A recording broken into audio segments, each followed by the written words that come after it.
What's up, Vibe Tribe? Happy Welcome Monday. in. Happy Monday. Listener, what's up?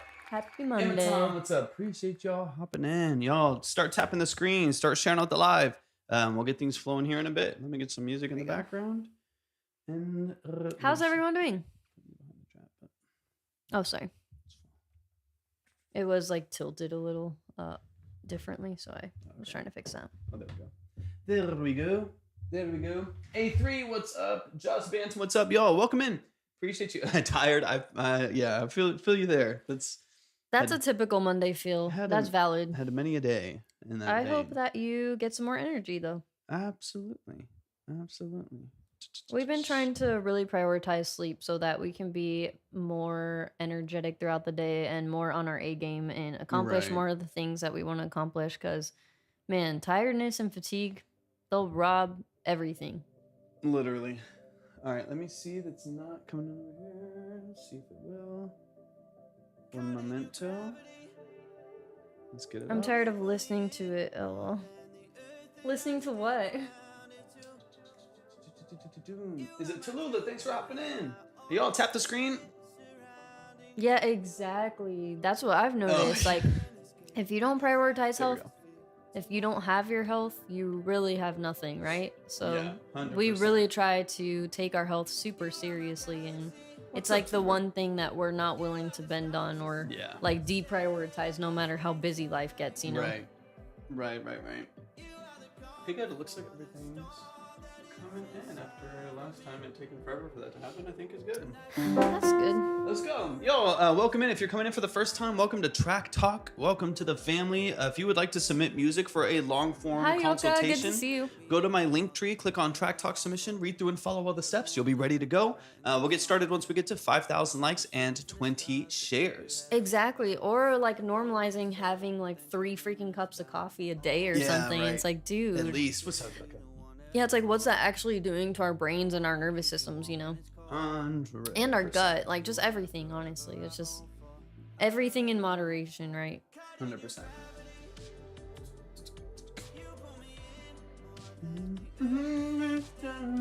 How's everyone doing besides a little tired, though? How was everyone's Mother's Day, if you celebrated? Likes are doing something weird. What in the world? I like when they have little like, is it doing it for Monday vibes? Aw, well I hope we can make your Monday vibes a little less Monday-y. 100%. At least a little less traditionally Monday. Here in the Vibe Tribe, we have fun on Mondays. Yeah. Hell yeah. But whenever you guys like the stream, is it giving you random little emotes? It's kind of cute. I know. I've been seeing that before. I like tapping on the live, so I like our own live stream. I'm not always on the other side, so that's actually like very cool to see. Yeah, it's like super weird. I don't know. I like it though. Anon, welcome in. Tap.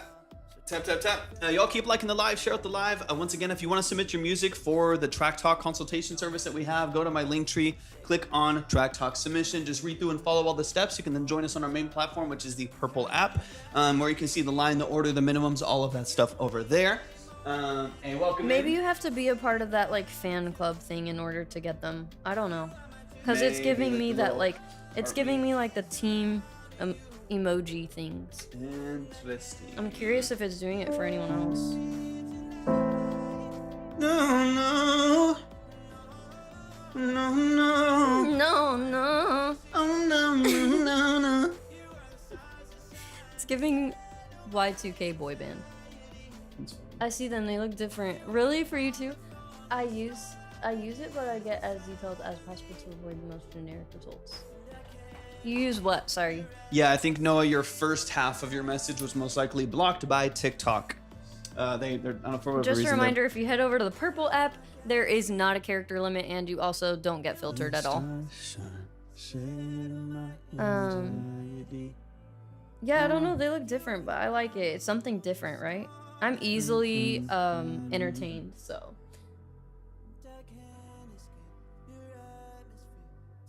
Thanks for clarifying that for me, because I was curious if it was just my account.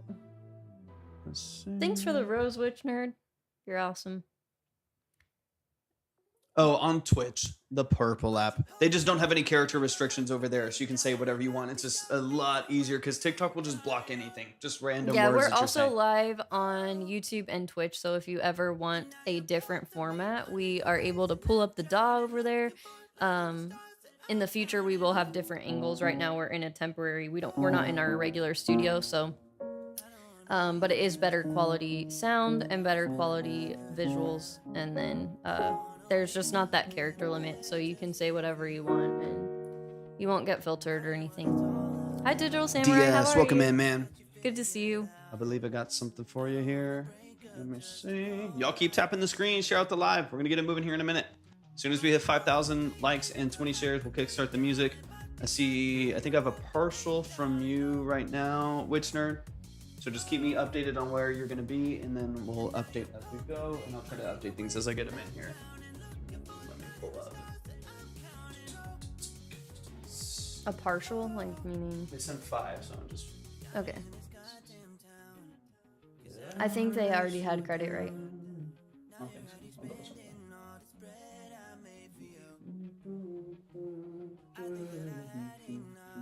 Got you, yes. Yep, got you with the 15, baby. Let's go. Never. All right, you're on the board, ready to go. Ready to go. I thought Witch Nerd had some, but maybe it was used. They did submit last time. Thank you for the follow over on Twitch. I appreciate you so much. Yeah, thank you so much. Ibu, what's up? Yeah, I think he only said 5, and I'm not seeing any credit for you. Let me double check because it's through the website. Yeah, all that was sent through the website was the 5. John. All right, DS, I got you on the board. Ready to go. Ready to go. You should have. I should still have your email too from the other day. So you should be. You should be ready to do what you need to do. All right, we're already at 3,000 likes. Y'all are going crazy. Let's get the shares up to 20. We'll kickstart things in just a minute. Once again, if you want to submit, go to my link tree, click on Track Talk Submission, read through and follow all the steps. You'll be ready to go. And then if you're on our main platform, the Purple app, you can hit !submit and everything will pop up right there for you. Ready to go? Oh, nice. Okay. Thank you for hopping over from TikTok so you could ask that question. Our opinion on AI is that it can be used as a tool, but it's kind of a tricky thing where it's a fine line between who created what, right? So AI is actually in a lot of legal mess right now because of the repercussions of that fine line and not knowing exactly, where they're pulling information from, because those vocals and even the instruments that sound really bad, honestly. AI instruments sound really fuzzy and just not good to begin with, but they're pulling all of that information from somewhere, and so if it is stealing, then that's not really cool, right? And then the super practical side too.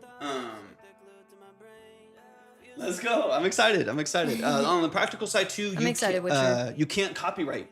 What's AI the genre music. again? You can't copyright AI music. So, or like actually have it registered with the publishing rights organization. So that's a big part of it. Is like you can't get it placed, you can't get it synced, you can't get it published, you can't get it registered, you can't get it copywritten. So it's like as a tool to help you as a songwriter, or I don't know, like whatever you want to use. I think we're even getting away from that just because the more you learn about how AI works, the less respectable it becomes. And we're always just encouraging people to collaborate with others.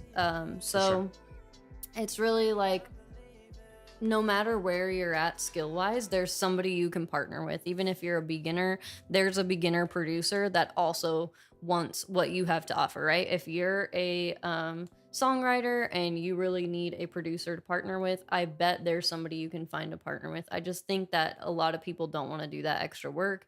They get lazy, or they just think they can make a quick buck off of AI music. We've had a lot of people hop in here and try to pass their AI music as their own, and then we've also had on the other side where people are very upfront about it and doing it the most respectful way they possibly can. Of course. And so I guess we're kind of getting away from AI as much as we possibly can, and just encouraging people to use other tools. Not Yucca, just not as a holistic song structure. So if you are using it to create your entire production structure, it's one thing. Yeah, exactly. If like some people will use it, they'll produce the vast majority of it, but like I just need like an acoustic guitar for a verse or whatever like that. That's easier to facilitate in a mix. But on the holistic song structure, like you can't copyright something that was pulled from other copywritten sources, which it is with Suno and Moises and some of those other ones. I think it also just makes me feel interesting because I'm like, okay, even if it's not pulling from someone else's work, it's this weird thing for me at least where I can't fully comprehend like you obviously didn't create it. Yeah. So then how are you able to put your name on it? You know, it's like that kind of weird thing where it's just like odd. Yeah, it's an interesting space. It's like imagine if someone was making AI art, like just using AI and prompting art and calling themselves an artist. Exactly. I'm like, well, you didn't paint. You didn't do what, you know, in fact, you're pulling inspirations from that image from other people who did. And that's always an interesting space. But there's that kind of more gray area where it's like some people do some of their own art and then right. You know, it's partner with AI, and then it's also that same way with music sometimes. So yeah, I think it's just very difficult, and that's really why I'm like, space. For me personally, I would always rather have everything like cut and dry, more easily understood, and respected. Yeah. You know, and it all just comes down to you as an individual too. Like, what do you appreciate about the art of music? And like for me as a musician, thank you for the follow. I appreciate it. As a musician, I've been a musician my entire life. As an engineer, as a producer, like I value the art of making music. Like I value what it takes to become an excellent pianist and a great vocalist and a great songwriter. So if it's not there, and this is just me, hey, all love you, Kay, appreciate you hopping in. Yeah, thank you so much. And so for me personally, but this is not, everyone can have their own opinion on it. I don't necessarily respect personally as a musician or find any value in the art of prompting to create the thing that people spend decades and decades of time learning the skill of as an artistic expression. That's different in AI used in like practical business things, right? Exactly. I think we respect what's up? Welcome in. It's Emily, yes. Emily, nice. Welcome in. Good to see you. I hope you're doing well. I hope you had a good weekend. But yeah, it's like for us personally, we just prefer AI for more like admin tasks and things like that. But yeah, once you start getting into the creative realm, for me, it's a little too muddy and messy right now. Exactly, Yucca. Exactly. And that's like, I know a producer who uses AI for that same reason. They're like, I need a flute. And I want it to do this exact thing. I want it to sound this way, and that makes more sense to me. Where you lose me is when like I prompted this entire song from scratch, and that's it. And that my only skill was trying to prompt this well. So Esco, exactly, is Moto. It Esco Cali? If you feel like we could probably help you with your goals, depending on what your goals are, there is a submission link. You can do !submit. We don't take any submissions outside of this live because, of course, it's a part of our job, and we would be doing it 24/7 without any value on our end or return. So if you're interested in submitting, we would love to have you. You can do !submit.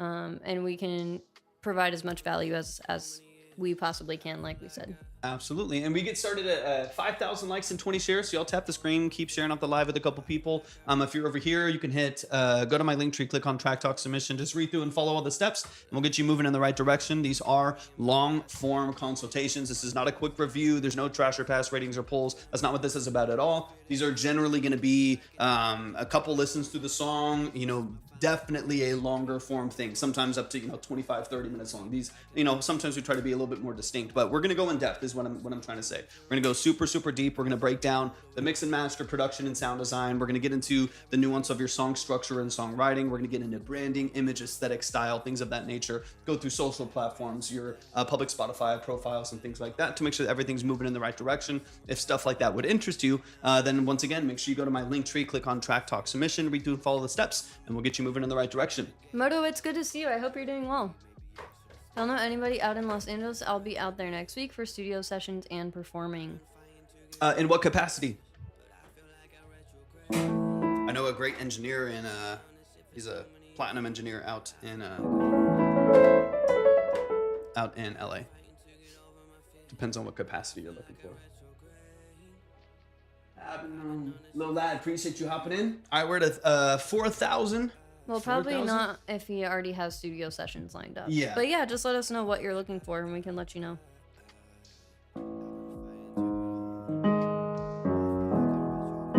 I hope everyone's having a pretty good Monday. I know it's Monday, so the general consensus with Mondays are like, it's Monday and it feels like Monday. But how about we just try to switch that around and just be like positive vibes, have fun. We can, it's another day that we're alive, we're healthy, able to be on TikTok and hang out with each other, connect with other creatives. It's really fun.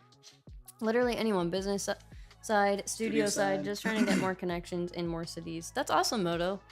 Off the top of my head, not really. I have like a couple friends out there, like a filmmaker / animator friend, but he's very busy. So I've talked to him before and he's not ready for collaborations or anything like that right now. But that's really cool. I like applaud you for taking initiative that way. I think that is very, inspiring the way you do that.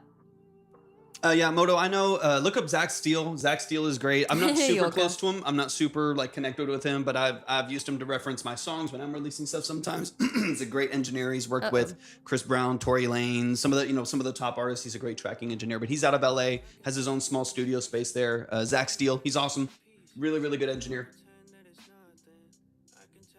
Nice. That's awesome. There you go. That's a vibe. Do you need me to go get that supplement? One for your throat? No. Okay. I was like, we're barely getting started and you're already got a frog in your throat. Absolutely. Absolutely. All right, let me get a couple things updated here. Y'all keep sharing the live. Awesome, Emily. I've always wanted to make music, but I have no clue how to. You're in the right place. Thank you so much for joining us today. Feel free to hang out in the live stream today and just see what you can pick up on. A lot of people tell us that they learn a lot even just from hanging out in this live stream. And then we also have a website, we have a Patreon, we have a Discord, so lots of areas for you to tap into if you like what you see here today. We'd love to have you. Absolutely. Yeah, if y'all want to submit, go to my link tree, click on Track Talk Submission. You can read through and follow the steps there, and you'll be ready to go. Just make sure you follow everything there, read through the FAQ, all that good stuff. And of course, if you want to get the full experience, you can go to the Purple app. You can find that at my profile and kind of look through all the details over there. Over there, you can see the line, the order, the minimums, which we encourage y'all to keep up throughout the course of the live so you can understand kind of where you're at. Hannah, thank you. I appreciate it. I love them. Mm-hmm. What's your main genre? I don't really have a main genre. I work in a lot of different spaces, depending on the client, depending on the request, depending on the library, like stuff like that. It really just depends. Are you an audiophile? I don't know if I would claim the title. I don't know if I would claim the title of an audiophile, but I've been an audio engineer professionally for 12 plus years, done music my entire life. So that's kind of where these headphones come into play. I use these as referencing headphones for like mixes on the go and stuff like that. And then, okay, so DS, Witchnerd, and David Moss, I have you back up on the board. Let me update that with the 15. You are ready to go. Whoa, 156. 156. Let's go. What about, like, what's your favorite genre to listen to? Same thing. That's same thing, dude. I feel like what I tend to lean heavily towards is like indie alternative stuff day to day. But man, I like a wide variety. It could literally depend. Like one day I could be listening to like early 2000s heavy stuff, and then the next day I could be listening to like Depeche Mode and Tears for Fears, and then the next day it could be like Black and P&D or something like that, you know? Yeah. It honestly is. I work on and listen to so much music in the context of what I do that there's not like I'm a metal producer and all I produce is metal, or I'm a hip hop producer and all I do is this thing over here. I do so much, and I know I get that question a lot, right? I think any producer or engineer does, or any musician does. I get that question a lot, but it is legitimately so variety packed that it's dependent on the mood, Am I working out? Am I working on projects? Am I getting inspired for my own personal music as an artist? Like, they're all kind of very different answers. And I feel like we're that way in a lot of different genres, like, sure. or in a lot of different areas, like books, movies, television. for sure. Like, we just like a wide variety of things. 100%. I think we just really appreciate creativity and art in any medium. So I think that's why we can appreciate many different Welcome in. vibes.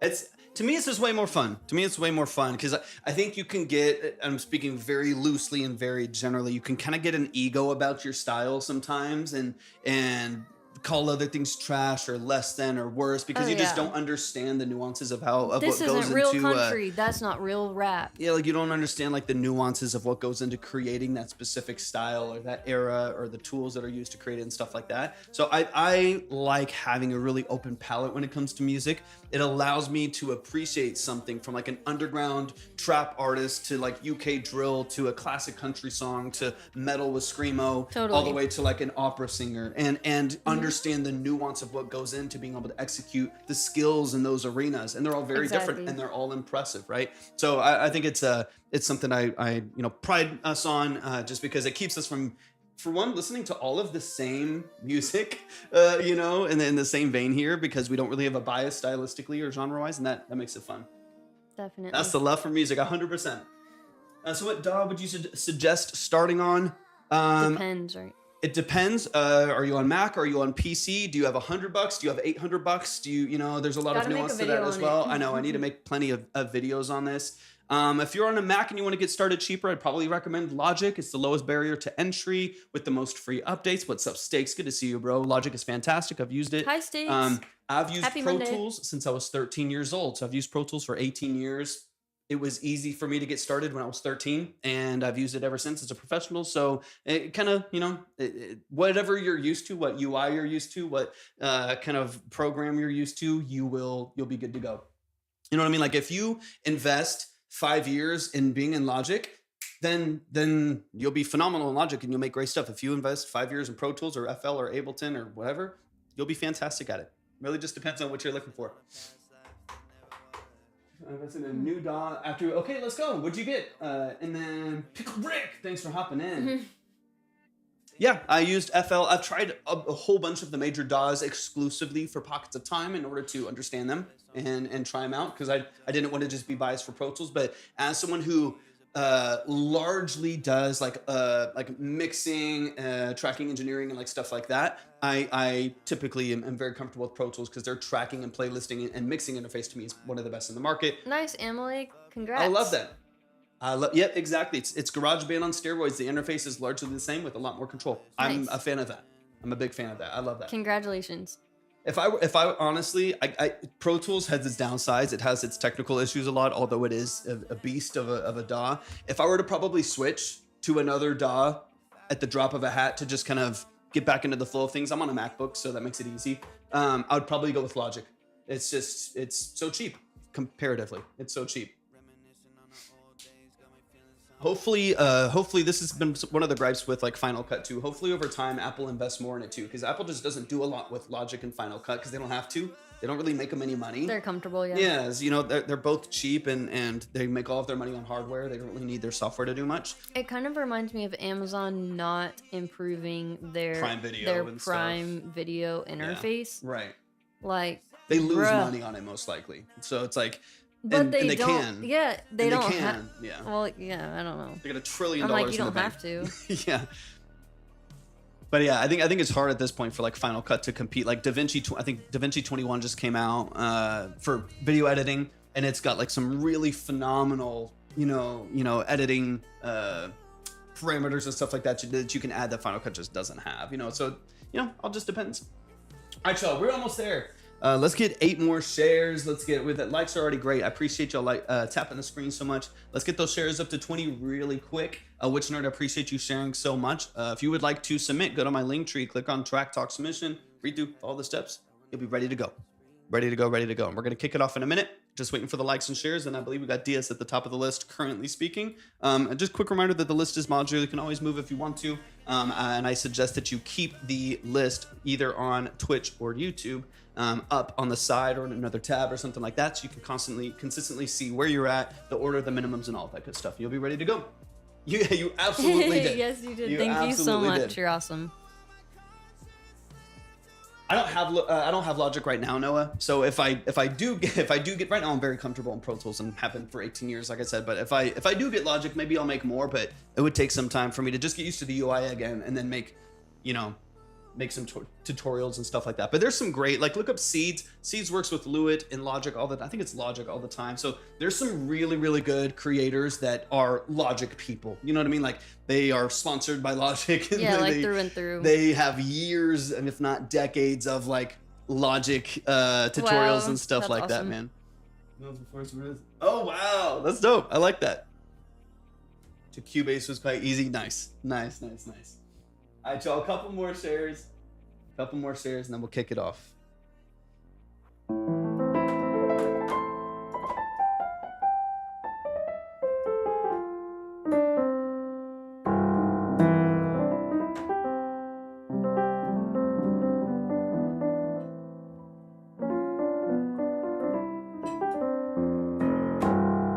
Let's go. Elsa, welcome in. Appreciate you being here, y'all.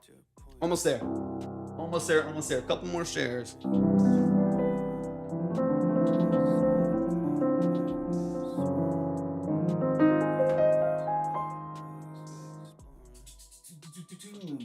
Floridian Angel, welcome in. Appreciate you being here.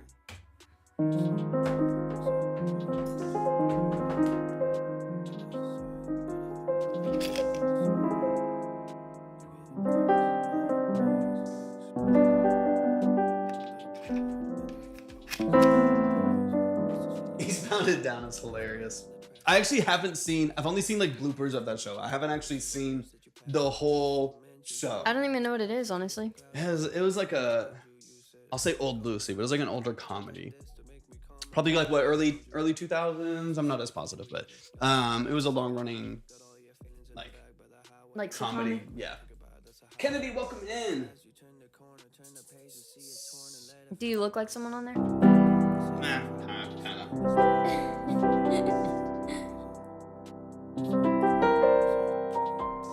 Adorable.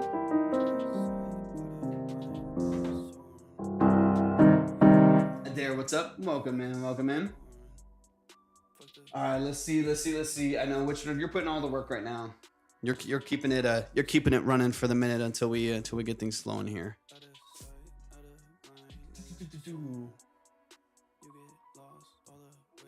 Let's get this done here. Oh, right. Yeah, no, not really at all. Yeah. Like what? I knew what they meant as soon as they said it, but not quite. No. Katie, what's up? Do say what's up.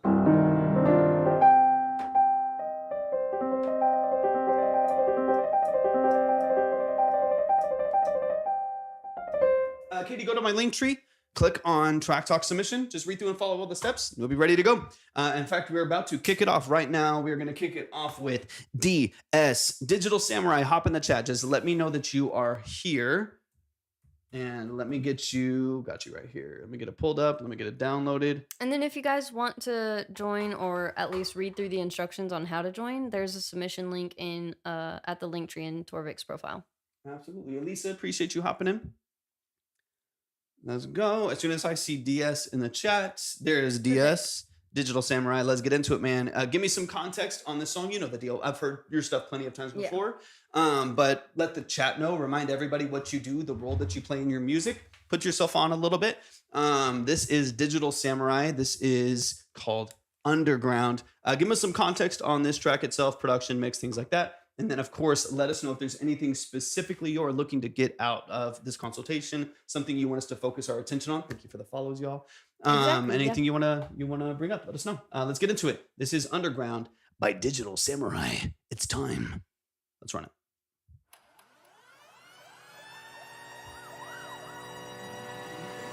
Ground out. When the sun goes down, we're bringing you the sound of the underground now, round now. We're on top right now, turning up the bass till it's loud. Now, wow, wow, wow, round now. And I do know now, nothing you can do that can take us down. Round Where'd you get the vocals? Or the police now, we're still gonna bring you the sound. Now, wow, wow, wow, round now. When the sun goes down, we're bringing you the sound of the underground now, round now. We're on top right now. Turning up the bass till it's loud. Now, wow, wow, wow, round out, round out, round out, round out,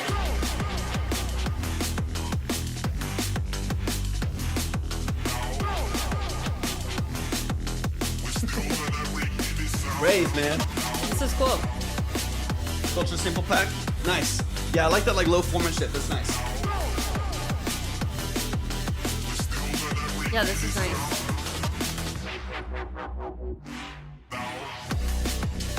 Your bass sound design is super nice, man. Wake up, Monday. Yeah. Exactly. It's time.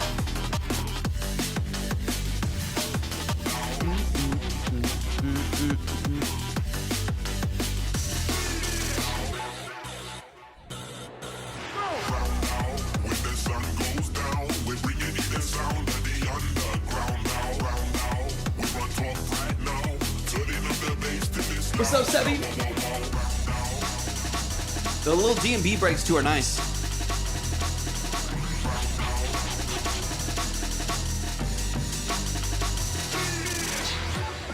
When the sun goes down, we're bringing you the sound of the underground now, round now. We're on top right now. How far are you in this project? Redeemer full of culture, y'all.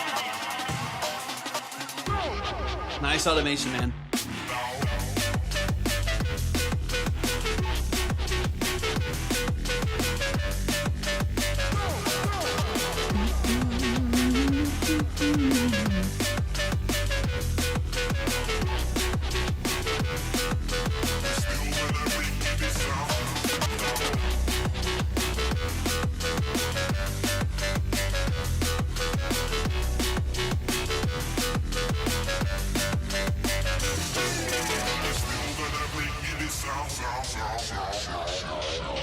Yeah.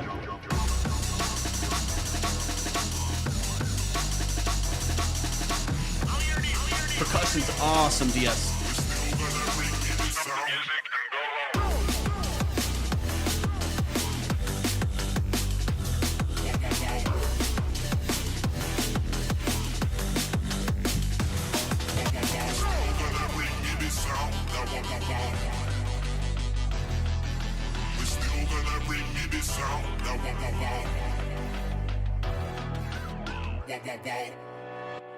Let's go. Digital Nice. Samurai Digital Underground. Samurai, that was great.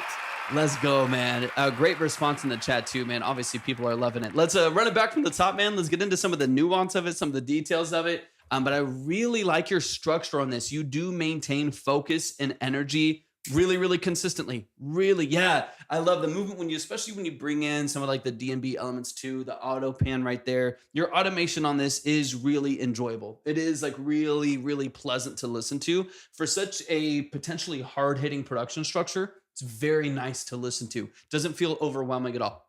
But yeah, let me know how deep you are into this project as far as releasing it, getting it to someone, placing it, things like that. Let me know. But let's get into it really quick. There's honestly like one thing that I'm noticing, so we'll talk about that. I'm talking a 30-second revision on what you're doing here. But this is a really, really cool track, man. Seriously, you're a talented producer. You've got a lot of potential with the sound. Absolutely. I like it a lot, man. All right, so from the top. Yeah, and then really quick, Digital Samurai, hop in the chat and let us know what we can help with on the visual branding marketing side of things. You know we got you. Absolutely. With any questions you may have.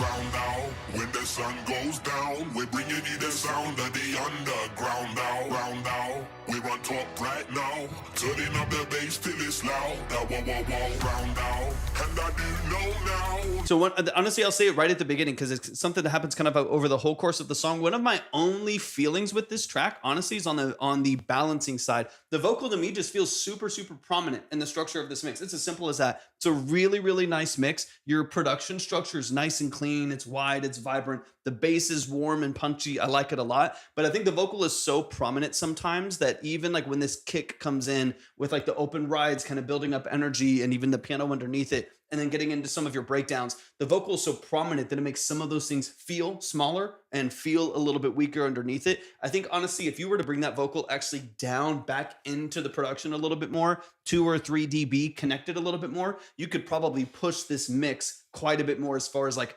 vibrancy and loudness on your master, even like soft clipping a little bit, like push some of the energy and some of the vibrancy a bit more, just to get it louder and punchier as you move forward, getting closer to a master. But I do like the balance on your production. It's nice. The automation you have in there is beautiful. I would just personally bring that vocal down by a couple dB, connect it to the production, and then, you know, give yourself a little bit of headroom and then just push this mix a little bit farther to the extreme.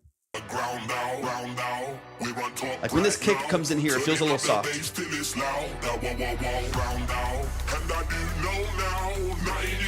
But that's it. It's just a contrast between the vocals and the production. That's it. Honestly, everything else is beautiful, man.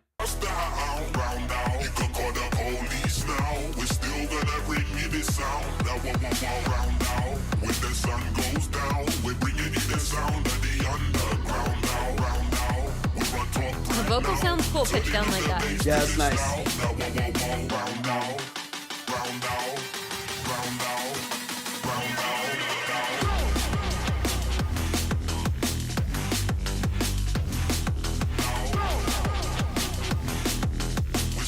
Great movement, man.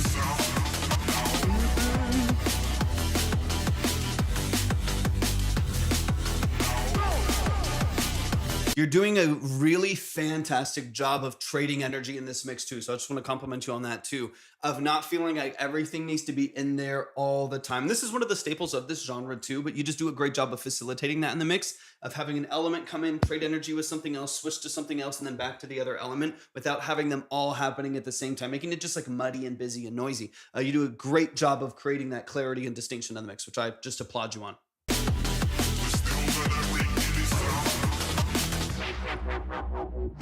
That part's cool too.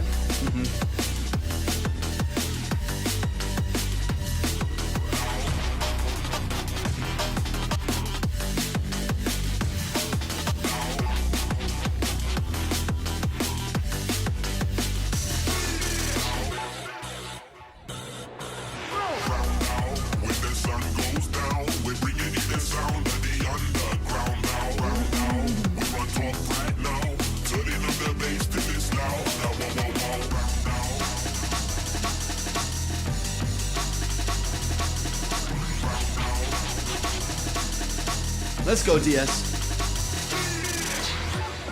When the sun goes down, we're bringing you the sound of the underground now.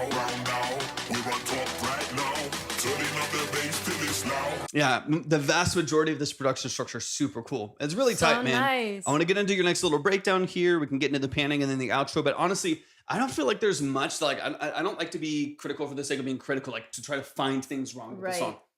I would vibe to it. I would move to it. It makes me feel something. I like the energy of the way. What's up, Avo? Hi. I like the energy of the way you've built out the production. Just for me, it's the distinction of the vocal, which that's the easiest fix in the world. Find a way to connect it a little bit more, and I think you'll be golden. But yeah, honestly, it's a really cool production structure, and I do like your dynamic range.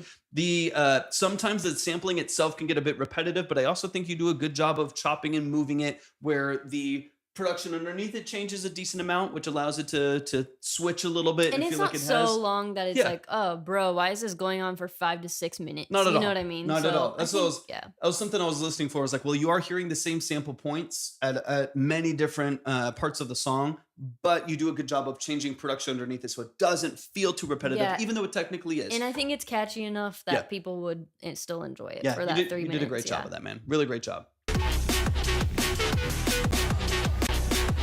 Let me hear this breakdown. Here.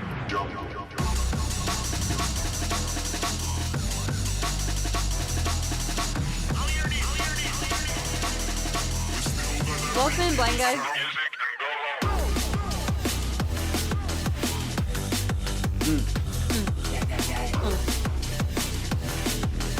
Who wants to fight? But like fun fight. Who wants to spar? Exactly. Who wants to spar? this sound. Now, Let's go, DS. Who wants a dance fight? DS, you're crushing it, man. That was so Super nice. talented. Digital Super Samurai, talented. you're so talented. Exactly. Show some love, y'all. It's called Wrestling. It's called Wrestling. That is Digital Samurai. The song is called Underground. Let us know what your plan is for releasing something like this, man. I'm super excited for you, man. Really talented. And then I wanted to go over your Spotify just a little bit in case that it's helpful. So I noticed that there's some things that you could definitely level up, and it would take it to the next level of professionalism, and then hopefully get you even more monthly listeners. So there's some bullet point notes, like getting a banner that is in an identifiable brand or like the aesthetic that you have going on. And I do see the profile photo that you have, Digital Samurai. And I'm noticing that you want to be more faceless. I saw some really good content that you have on your Instagram, but since you want to be more faceless, maybe diving into what you want your brand to actually look like would definitely help you out. So if you don't already have one and you're interested in doing a bit of self-discovery, I highly recommend hopping over to Pinterest and using that platform to help you out, to develop that branding a little bit more, or at least some kind of clear visual aesthetic. And then there's little things that you would want to do, like getting a description in the about section on your Spotify profile, linking your Instagram, your Facebook if you have it, stuff like that. Because I'm noticing that you have 718 monthly listeners. That's not nothing, right? So you want to give them more tools and opportunities to connect with you. And I just want to let you know that if you are interested, I'm drawing by myself. What do you mean? Like, oh, you're gonna do your branding? Like you're gonna draw it? That's cool. Yeah, that is really cool. I did see that you do art too. I saw some Studio Ghibli stuff on your Instagram, and it is incredible. Amazing. You're talented in many ways. Awesome. Nice, I really, nice. really like that. That's perfect. So I want to let you know about this free tool that we have.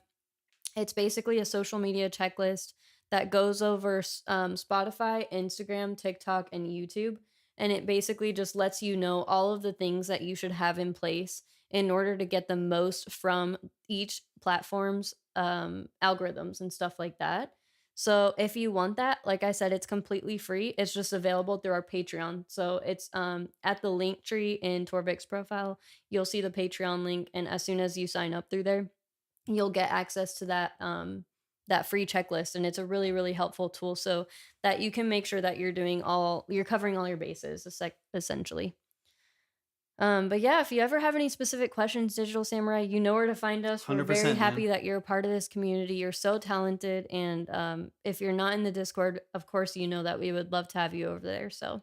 Absolutely. Y'all show some love to the family. One of the OGs, Digital Samurai. Yeah, I mean, like you said, all arts. Like, you're very talented Definitely. in many different facets. Y'all should definitely artistry. go check out his Instagram and TikTok. He's got some really, really cool stuff up. 100%, man. I can't wait to hear some of these finished projects too, and be able to actually like stream them and put them behind stuff, man. Yeah, absolutely. Super excited for your future. So everybody go check out and follow Digital Samurai. That song that we heard was called Underground. That song is so catchy. Love it. Yeah, it's still in my already head. It's already stuck in my head, which is a beautiful thing to have. We got Witch Nerd up next. Witch Nerd, hop in the chat. Let me know that you're here. Once again, if you would like to submit, go to my link tree, click on Track Talk Submission, just read through and follow all the steps. You'll be ready to go. If you want to see the line, the order, the minimum, you can join us on the Purple app or YouTube, and you'll be ready to go. Witch Nerd's in the building. Let's run it. Let's get into it. This is... Yeah, I'm excited, Witch Nerd. Let's pull it up on YouTube. This is called Never Better. This is a demo by Witch Nerd. Give me all of the details. Give me the context. Let me know what you're looking for, where you want to take this, how we can best help facilitate this record for you and its quality. Absolutely. Let's get into it. Never Better by Witch Nerd.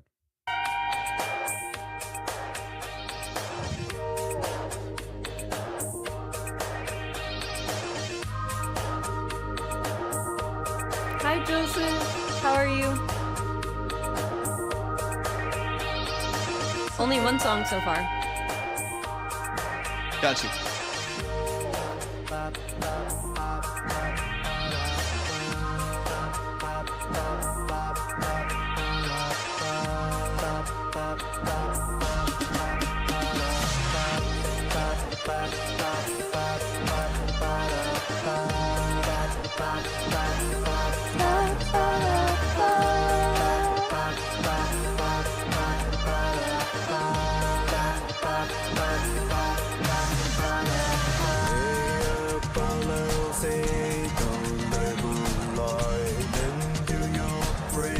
I like this already.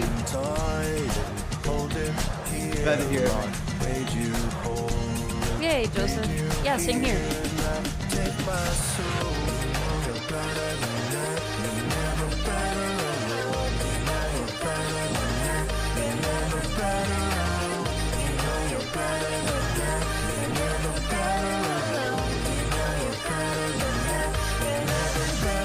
Nah, Joseph, that's crazy. Dang. Sending you good vibes. You'll find a job soon. Yeah. It's gonna be even better than your last.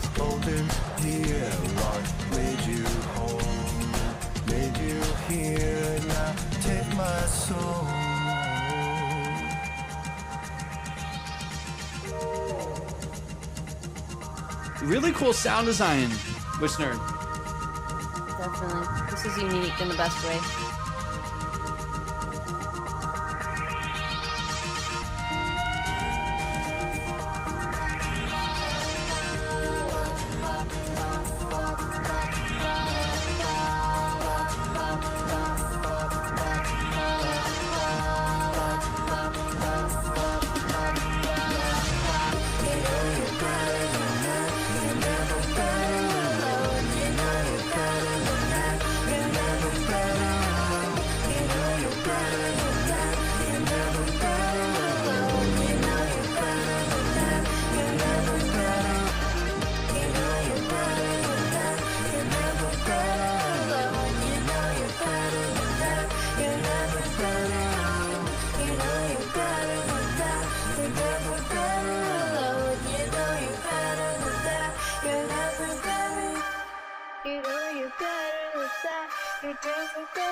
Let's go, Witch Nerd. Let's I go. really liked that a lot. I really like how unique your style is. Yeah, your sound design and your aesthetic is, there's a lot of what you're using from like the drum structure. It's like the old like K50 Kawhi drum machine stuff from like the late 80s, early 90s, like the early 90s drums that I really like. Even like the voice pops that you have that are very like synthesized voice pops that, again, a staple of the late 80s, early 90s. I just think you execute that really authentically. Like it sounds like, of course, there's things to polish, there's things that we can tighten up a little bit, but and I think that was the perfect outro too.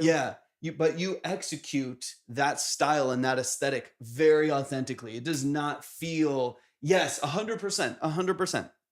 You do it very, very well. Let's run it from the top. Let's get into a couple things you already know. One of the things you brought up early on was the vocals. It definitely needs more of that vocal presence. That low octave of your vocal just gets lost in the vibrancy of the rest of the mix elements. So I definitely want that to be a little bit more punchy, a little bit tighter, and maybe even a double to that vocal. You might have one, but it's kind of lost again. A double to that octave, either a high one or one that's connected to it, that gives it some support. One thing we always talk about is it being able to compete in the mix. When you have, thank y'all for the follows, appreciate it. When you have just 6 different drum channels and 3 basses and 4 synths and all these other things, and then like a singular vocal or 2 vocals to compete with all of that noise, it can oftentimes be really difficult. Or you just have to be incredibly strategic in order to put it, it melts into the mix a little bit more. I would make it a little bit more prominent. Like think of like 80s like Depeche Mode. Think like we were talking about the last time a little bit, or Tears for Fears, some of my favorite old 80s bands, right? It's like,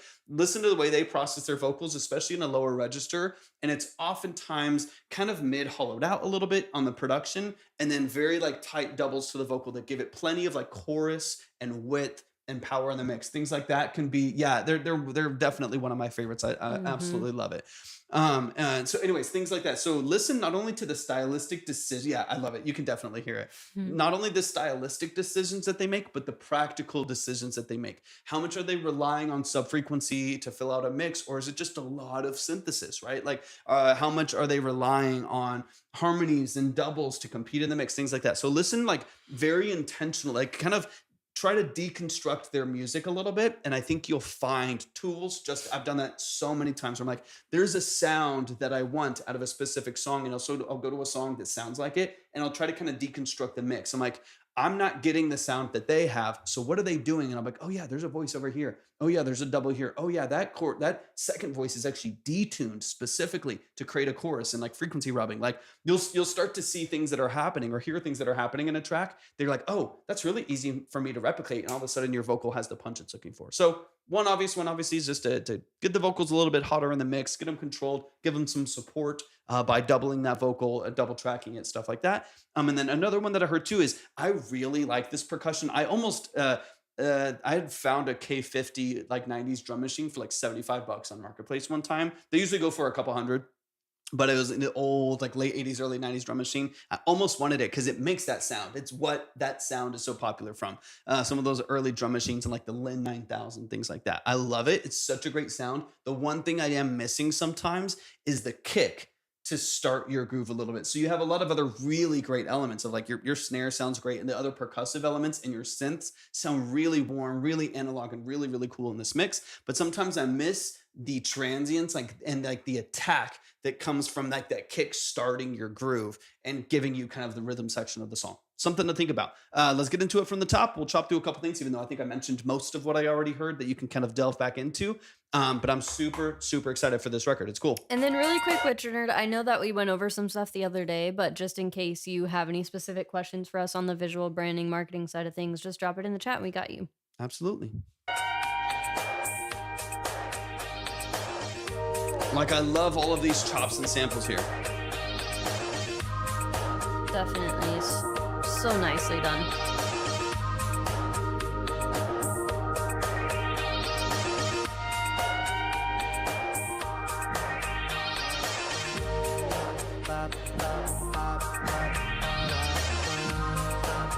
Let me check one thing on here too. Okay, got you.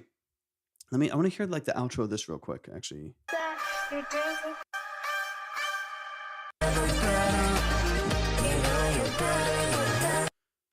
Okay, here's one idea. I'm just gonna throw it out there. Obviously, you don't have to take this. It's not like a right answer or wrong answer. One thing I would keep in mind is your intro is long. I love me a long intro. So this is not an inherently negative thing. I love a good long intro. One thing to keep in mind though, but if your songs aren't streamed for at least 30 seconds and anyone skips, you don't get the stream or the money for it, right? So your song has to stream past 30 seconds for it to register as a stream or for you to get any financial payout for it through your DSP or through your distribution. So you could have 1 million people listen to the song for 27 seconds and you'll see 0 streams on your song, right? You don't really start introducing vocal structure to like 24 seconds in, and then it's still part of the production, and then your main vocal doesn't come in until much later after that. I would start to maybe fade in a vocal structure earlier. I really like the part where like your outro bridge here, this you know you're better than that, you know you're better, that kind of vocal structure right there. It'd be interesting to start to fade that in a little bit and then layer it with the and start to build out some of the layers right there. I'll kind of play it from the beginning just to kind of look at it. Hey, thank you, Avo. Like that, let's play for the first 2 measures, right? And then start here. You know you're better.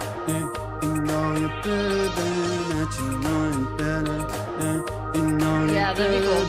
Boom. And you could even, from a really tight song structure, what's that cool? A little tight song structure standpoint, I would probably like ideally go into the verse like right there. Like start the structure right there. I think would be really tight, or just keep going on it. But what it at least does is it most likely gets people to hang on for the next verse because they hear the artist. They hear a little bit of like the 1975, the Midnight, Depeche. Right. Like you start to hear a little bit of that vibe in there already. And that's perfect. You want to tap into those audiences for sure. So people will hang on. Even if like worst case scenario. Even if they hate it at 40 seconds, at least you got the streams, right? Like at least you got the stream, at least you got the play, and you actually got the full registration of that. But if you hold off too long, then you're definitely going to miss out on that replay value. And how good are those biodynamics? Oh, they're awesome. They're fantastic. I use those for tracking and mixing for the longest time. They're really, really good. Very, very, a little shrill, a little harsh, but very, very comfortable for long sessions. And you can layer this. You know you're better, you know you're better than, you know you're better, you know you're better than, boom. And then you can kick in for more of a main intro here. This is a good like album opener kind of a song. I like it. Like the buildup is really nice. But you just want to make sure that it's not building up for so long that you actually miss on people staying for the actual part of the song when it comes back in. Better than Sennheiser and Focal. Depends on the range. You're talking about these buyers right here? Not, I mean, it just depends on the range. There's, you know, $800 biodynamics and there's $800 Focals, but not necessarily better than the Focal. So they're just completely different. Completely. These are open back reference mixing headphones, and those are closed back monitoring headphones. And just that, dramatically different price points too.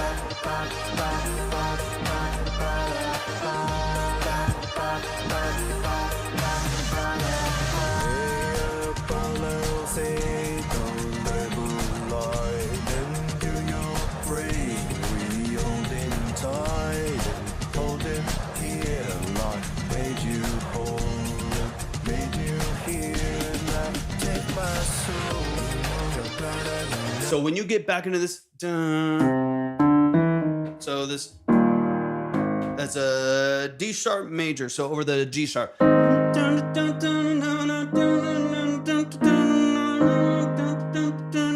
That whole like structure right there.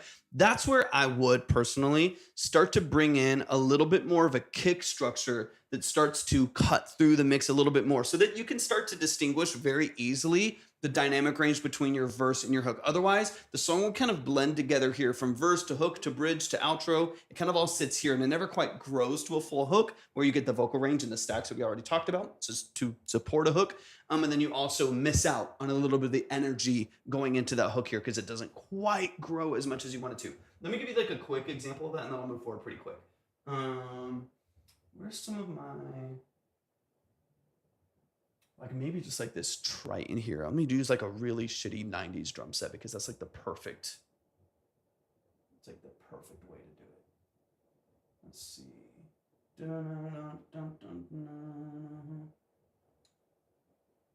Let's see. What was, give me one sec. I want to find this. I think it's this one. I hope this is going to the right iPad. Yeah, so it's this kick kind of underneath. The clap is not going to be enough usually to really like sharpen the transient right there. To not sharpen the transient, it doesn't make sense.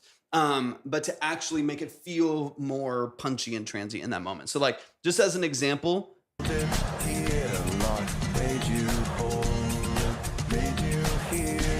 Here.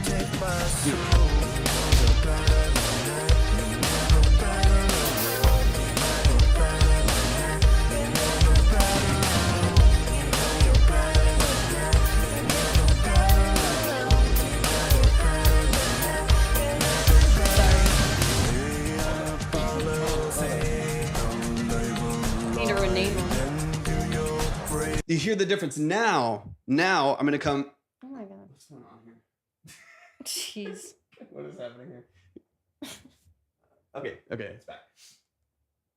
Okay, so you hear the difference that it makes now coming out of that and then going back into your verse. You let off the gas again, right? Now you come back to here. So now you have dynamic range.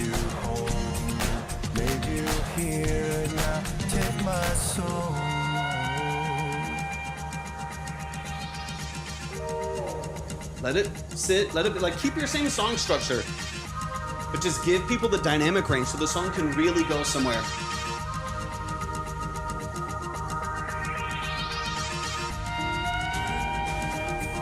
know you better than. And then don't let this sit too long. Same as the intro. I think a good tag to the song and second hook to the song is that you know me better part, or however you structure the lyrics, but that portion. So if you have that at the intro, you have that as your hook in the middle of the song, and you also have that late in the song as your outro, that becomes so catchy. So catchy. But if it only lives really in one moment, I do feel like you lose it a little bit. And I think it would be beneficial to have that repetition, because that's part of what's going to make people gravitate to the song, repeat it, stay for like the whole song structure, in addition to the full straight 90s dynamic range, 100%. So start to build it up.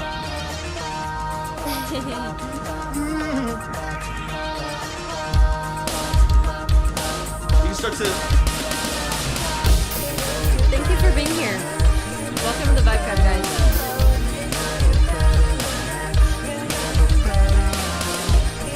This wakes it up so much.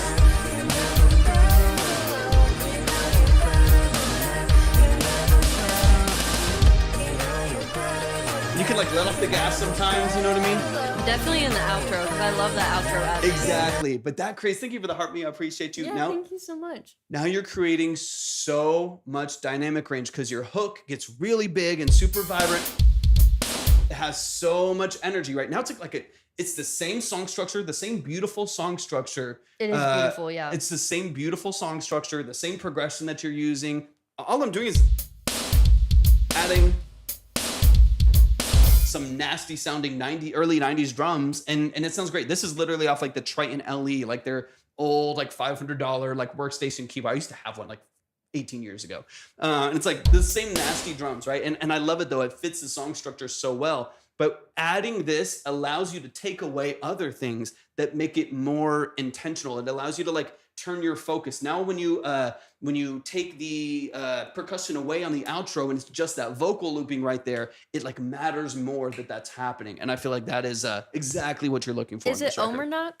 I hope I'm saying that right, and I'm sorry if I'm butchering it, but we actually do.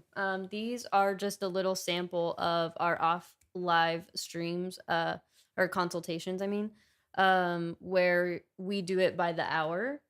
And of course you have our undivided attention, and you could either do just him, just me, or both of us together. Amernak, maybe. Amernak? Is that right? But yeah, thank you for asking about that. If you're interested in that, you can check out the obsidiankey.com website. 100%. We'd love to, man. Amernak. Perfect. See, if you let off here, here's what I would do too, is I would keep that vocal loop right there almost exactly as you did. Hi, Retrack. Good to see you. Excuse me. And then fade out all of the instrumentation, and then push the vocals, like keep the vocals high. So you like fade everything out, and then it like turns the vocal from the full structure into a cappella at the end of the song. And then you end with just that vocal and that high octave that you have there. I think it would be super cool. But Witch Nerd, this is probably, I've heard, I think 3 or 4 songs from you now. Thank you for the heart me. This has to be. I think this is the third one. The third one? This has to be, I think, my favorite that I've heard from you. It feels like the most cohesive song so far, like the most structured song that you have so far. It makes me super excited for you. Definitely.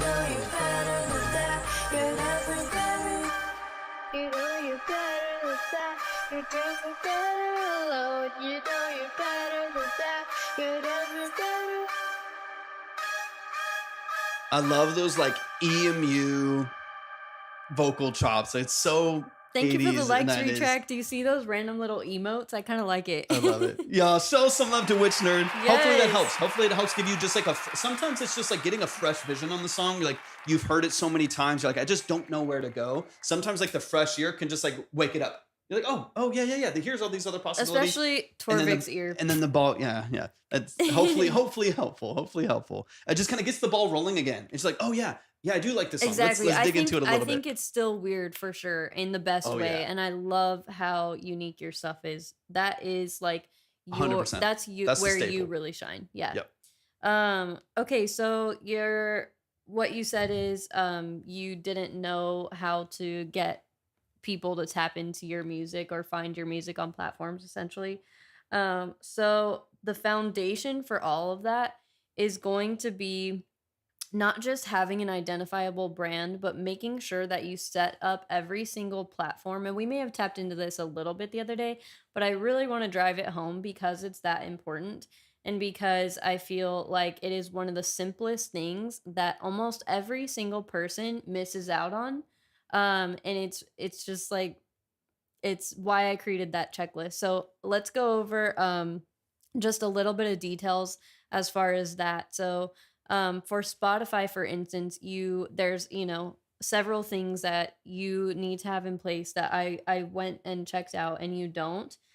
So that would be like a banner, that longer description. They give you 1,500 characters. You want to make sure to use keywords, SEO, all that kind of stuff, and then also linking, Depeche Mode, some of those bigger names that you can then tap into their audience, and the algorithm is easily able to pick up on that. I think I finally got control of my Spotify yesterday. I know that was one of your limitations, so I'm so glad. Oh, okay, nice. Well, I did see that it was verified now. Thank you so much for the rose. I did see that it's verified, so that's a really great head start.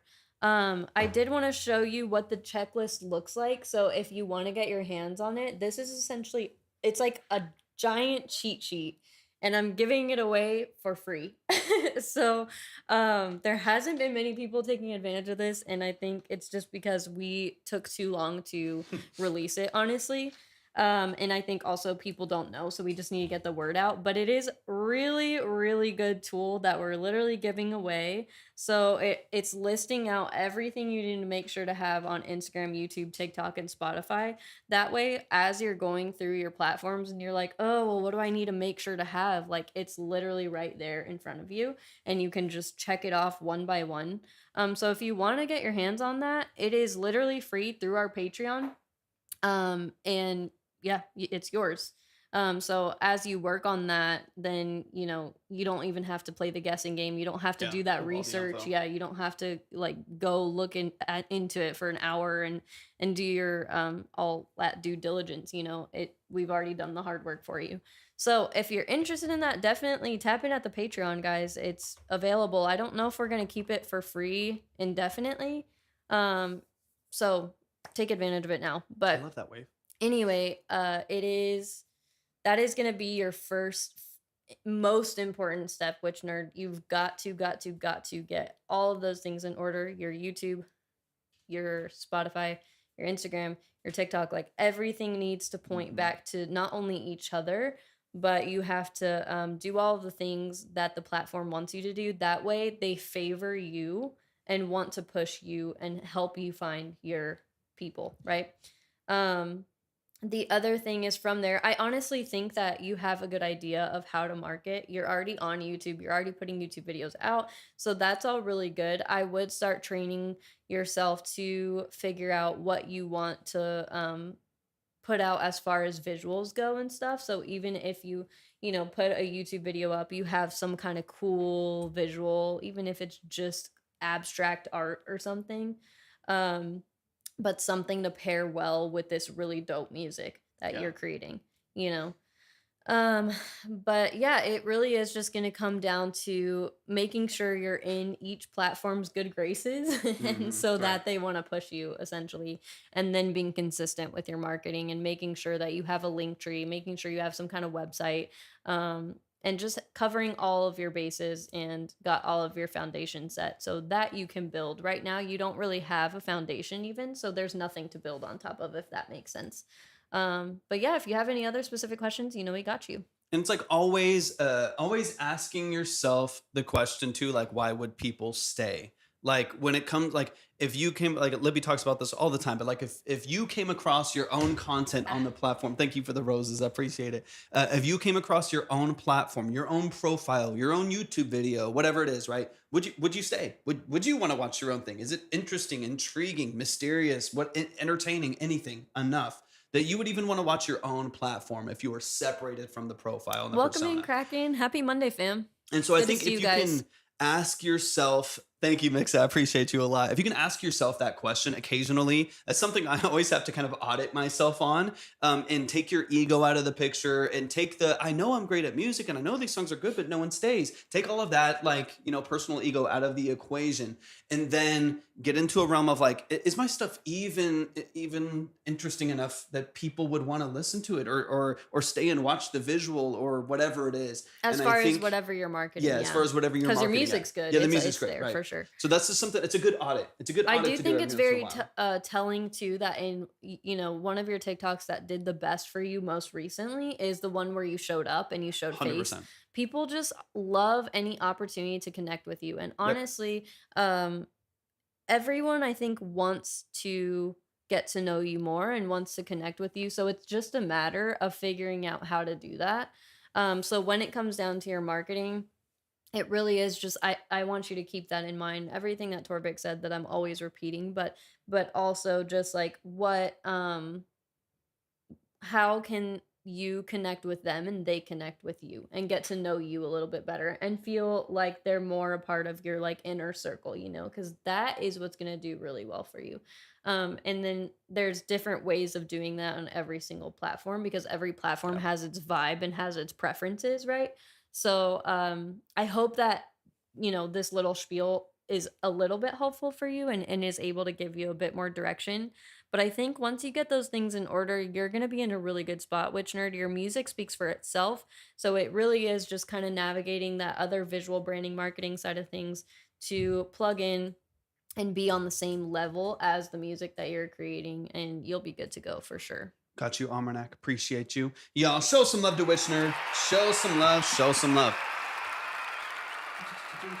Non-music stuff on social media helps people connect. For sure. Yeah. I think just like honestly thinking about what you like consuming, like, and just different things you're into, different hobbies, stuff like that. Absolutely. Much love to you, Witch Nerd. You're so talented. If you would like to submit, some of y'all are wanting to submit a song. If you would like to submit a song for a long form consultation, go to my link tree, click on Track Talk Submission. Just read through and follow all of the steps there, and you'll be ready to go. Just make sure you follow all the details. You can check the line, the order, and the minimums over on the Purple app or YouTube, and you'll be ready to go.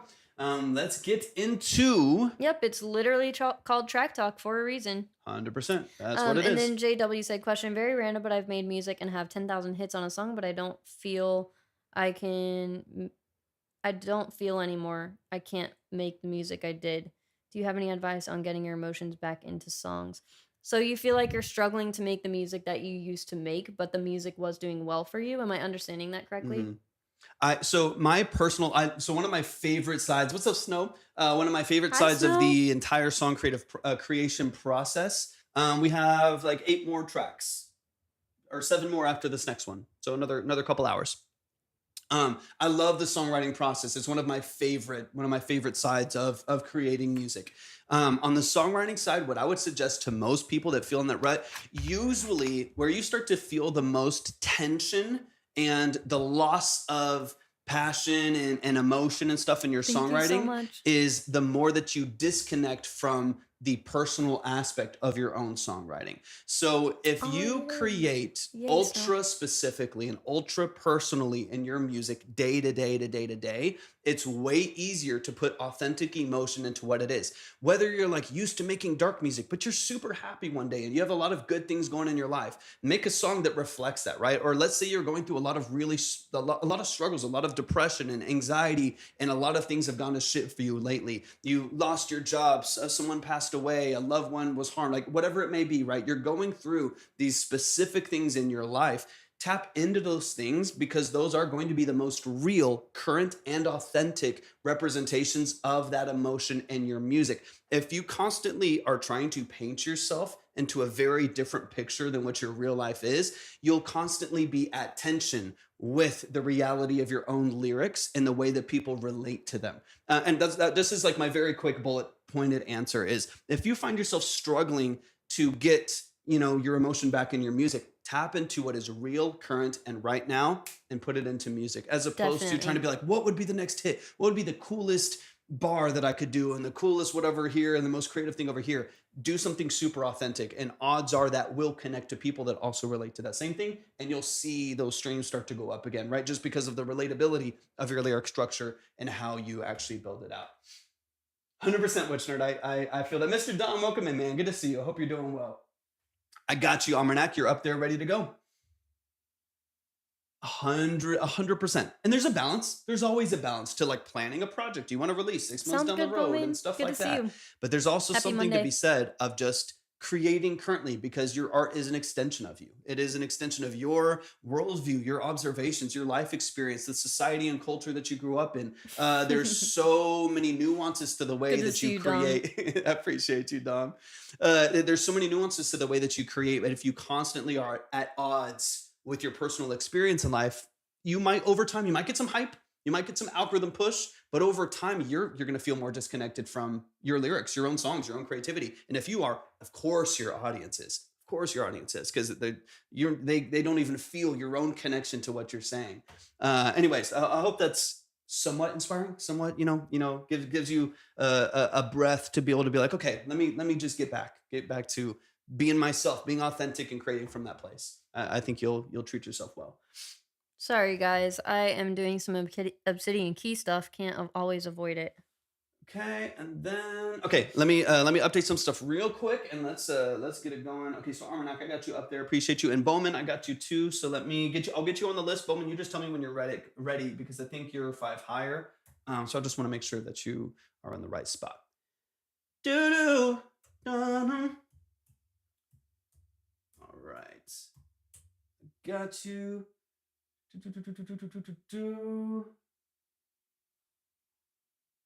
But Bowen, if you do have time right now, you're next. So let me know, Bowen. Hop in the chat real quick and just let me know.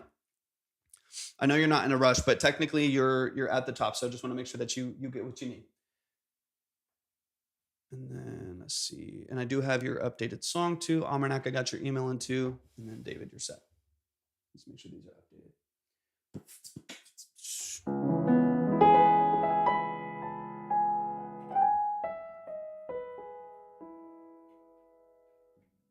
Sounds good. Okay. David Moss, hop in the chat. David Moss, Amelie, hop in the chat. Let me know that you're here. Let me clear this and let's get into it. And then also let me update this board here. Senna, I got you. And actually, okay, Senna's hitting the skip. So let me undo Yay, that. Derek. You got a little bit of time regardless. So let's get advice for developing your brand / unique vibe as an artist. Yes, we definitely have advice on that. Austin, you came to the right place. Just kidding, I'm sorry. Absolutely. That was very obnoxious.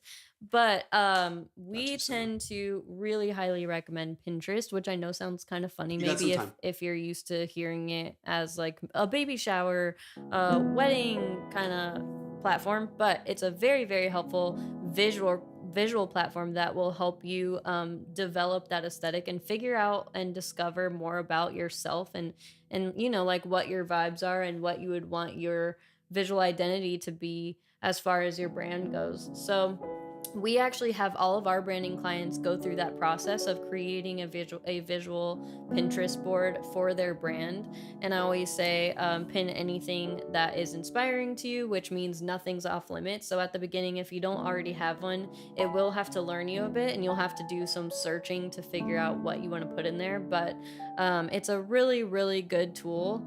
I will say underrated in this space. Definitely retrack anything. But yeah, underrated in this space. I think a lot of people just don't know that you can utilize it for that, but it's a really helpful tool. And I think that's a really good place to start.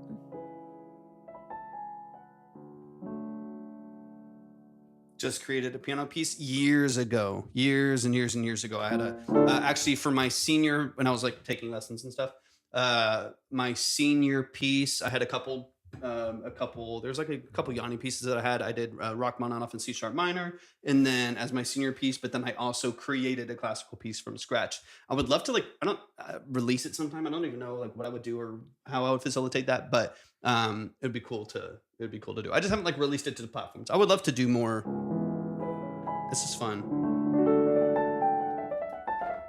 It's fun. All right. So Derek, I'm just waiting on your track to come in, and then the order should be current. I think. Let me see, because I already got Derek pushed down off the list. So I got you on here. Derek, you ready to go? I'm just waiting for the track to come in, and then you'll be ready.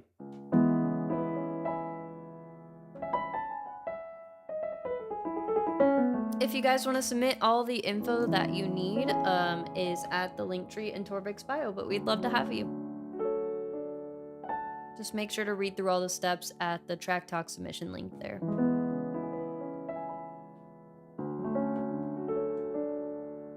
So we're waiting on Senko? Yeah. There's an email from Snow. Oh, wait, here we go. It's for the other consultation, okay. I think.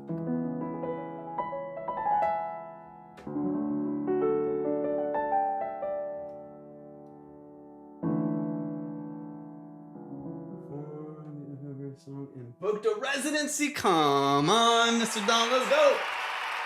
Amazing. That makes me so happy, man. Everyone drop some congrats in the chat for Mr. Dom. That makes me so happy. If you haven't already checked him out, definitely check him out. If you have kids, check him out even more because he is extremely talented in that vein.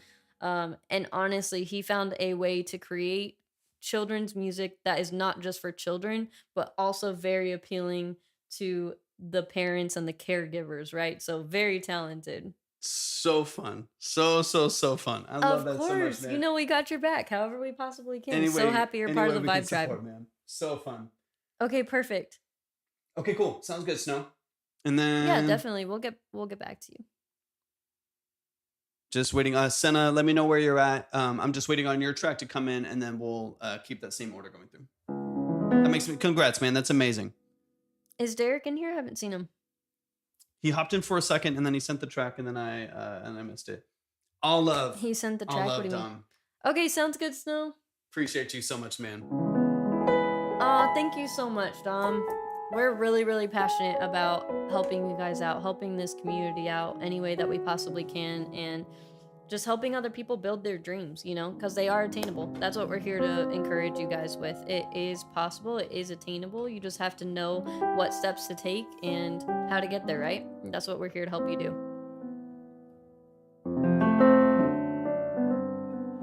Maybe we'll move to, I don't think Bowman's ready yet either.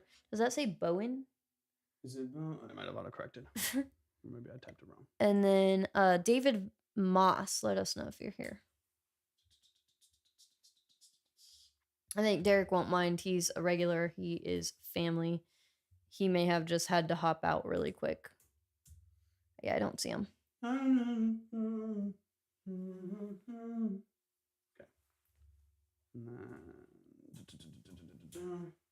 Yeah, y'all let me know if y'all see him pop up, and I'll just make sure everything's in the right order. So let me just bring this back. Okay, so Bowen. So David is in the chat. I just saw him a second ago. Yeah, if you want to submit, go to my link tree, click on Track Talk submission, just read through and follow the steps. You'll be ready to go. That sounds like country if I had to guess, but I'm just guessing. This is okay, perfect. Final. Let's go, Emily. Let's go. And just update me on the details of this track too. I wanna breathe in your echoes. I want a reason to stay while you play with my life. I want a reason to let go. I'm sorry, Bear Boy. Here, I'll drop it in the chat for you. Famous, but it's dangerous to die. Thanks for being here. Told you it's all a mistake to have you calling my name, and it's obvious now it was all an escape. I don't want to. I want to breathe in your echoes. Love that low vibrato when you're vocal, man. Feel like I'm famous, but it's dangerous to die.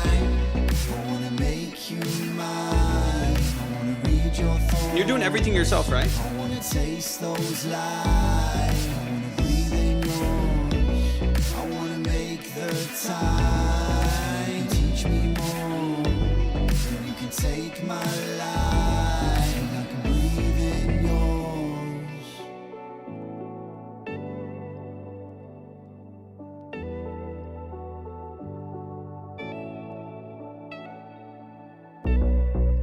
breathe in your echoes. This is vibey. Definitely. I wanna Very feel easy to like listen there's to. an us. My fingertips can only trace you. I wanna taste the air you've touched. I should have noticed it all on your face. Instead, you were walking away, and it's obvious now it was all an escape. Now I don't want to. I wanna make you mine. I wanna read your thoughts. I wanna taste those lies. Time, teach me more. You can take my life. I can breathe in yours. I wanna make you mine. I wanna taste those lies. I wanna make the time. Yeah, super vibey. And you can take my life.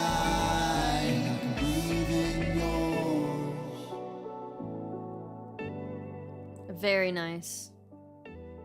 Yeah, Very, very exactly. Like, it's just such an easy listen. You can play that in the background while you're doing anything. and it's just 100%. Peaceful, cool, chill. Let's get vibes. into it, man. Show some love, and then Derek, I got your email. Y'all show Perfect. some love. Let's get straight into it. Let's see if we'll get back. That almost sounded like the vocal on Senna's track. Kind of. Very Yeah, similar. yeah, on Neptune. Yeah, exactly. Yeah, Neptune it does a Blue. little bit actually. That's cool. Mhm. Y'all, which I love. It's a great vocal. Y'all It show some is. love. It's almost like a Dave Matthews vocal on a really chill beat. You know what right, I'm right. saying? On both, honestly. I love it. Yeah, show some love to Amelie. Let's get straight into it. Let's dive into a couple details here. I'll say some things that are practical when it comes to, like, you know, balancing some things and connecting them and things like that, right? And then I'll say some other stylistic things that feel free, like as always, to ignore or take it with a grain of salt. There's things that I'm hearing that, as on the consumer side, I think could make this more impactful when you do certain cool things, right? Sometimes when you do cool things too often, they lose their impact a little bit, right? It's like if a whole song was a guitar solo. Guitar solos are great, but eventually you want to hear what the song actually is. Or if something's just everything about a meal is like super, super spicy or salty or sweet or whatever it is, and then you lose the nuance of what it's contrasted with, so it loses its impact a little bit, right? So we'll talk a little bit about that. I have some ideas that I think could make this maybe a little bit more polished in that way. But again, these are just my ears and my opinion. And you know, I trust my ears, but it's up to you to kind of decide what's like the authentic song for you and what you want to kind of push for. But let's get into it, man. I'm excited about this. Yeah, and then really quick, I know we just went over some stuff the other day, Amelie, but let us know if you have any specific questions or what specific questions you do have as far as the marketing branding side of things goes. And we got you covered today. Let's get it. I feel like I know that. Is this a splice loop? I feel like I know that. Walk down. I wanna breathe in your echoes. I want a reason to stay while you play with my life. I want a reason to let go. Like, oh, you don't have to pause it. I wanna feel like I'm famous, but it's dangerous to die. I could have told you it's all a mistake. So vocal tonally sounds really, really good. It's nice. It's really, really nice. Very easy to listen to. Okay, so here's my, let me hear this next section, and then I'll address a little bit of the vocal structure, because I'm listening for something specifically. So let me back this up 2 seconds here, and then we'll get into it. It's all a mistake to have you calling my name, and it's obvious now it was all an escape. Okay, so here is my personal perspective on some of the vocal structure that I'm listening to here. Not necessarily too loud. I mean, they're prominent. I think you also could potentially fill out more in the mix to make them feel more connected. Like, I feel like this could use like a brassy Juno Jupiter style synth in the background to kind of connect it and warm up the mix a little bit. Right now, it just sounds a little empty. So the vocals do feel prominent, but I think it's also just because you might be able to like add one or two other things. You're relying very heavily on like your synth bass, your drums, and the lead electric to come in and fill out the whole thing. I feel like you could give it a little bit of warmth in the middle that would make that vocal feel a little bit more a part of everything. But right now it's like very clean and very bright and open. So the vocal does feel a bit distinct. Okay, now from just a stylistic standpoint, you're in B minor. Okay, so for me, this is a personal preference. Not even just like preference, but something that I'm listening for in the production structure. You have this really nice bend in your vocal that you do often in the song. For me, it loses its impact as a cool characteristic in the song because you do it so often. You do it in your let-offs in the first verse, like I think every line or every other line. You do a big long one, going into your pre-hook and then in portions of the hook as well. So it kind of loses its impact that is there. What I would do personally is give that its moment because it's a cool texture. It's a cool thing to have in a song to reach through that note and like resolve it going into your hook. But if it's always there, it's kind of like something always being too sweet and it losing the fact that it kind of matters in the mix. So what I would potentially do from my perspective is start more rigid for like all of your verse until like your last line. So it matters a little bit more and maybe have like on your pre-hook of the let's see, it's a hold. And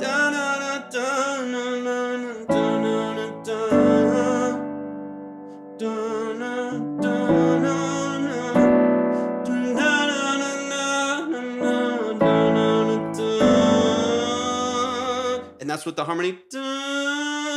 You have the harmony right there, but since it's just on the last one going into the hook, it's a special moment as a transitional element going into your hook, less of a repetitive factor in the song, right? It's like if you could do vocal runs and every note that you hit is a vocal run, it kind of, you lose the song a little bit. I would love for those to have like more distinct moments in the song. It makes it matter a little bit more to me. Same in the verse. Let me hear this verse again, just real quick. And then we can talk about the filling out the production at the end. I wanna breathe in your echoes. I want a reason to stay while you play with my life. So like even here of the, I wanna breathe in your echoes. And dun dun dun dun dun dun dun dun dun dun.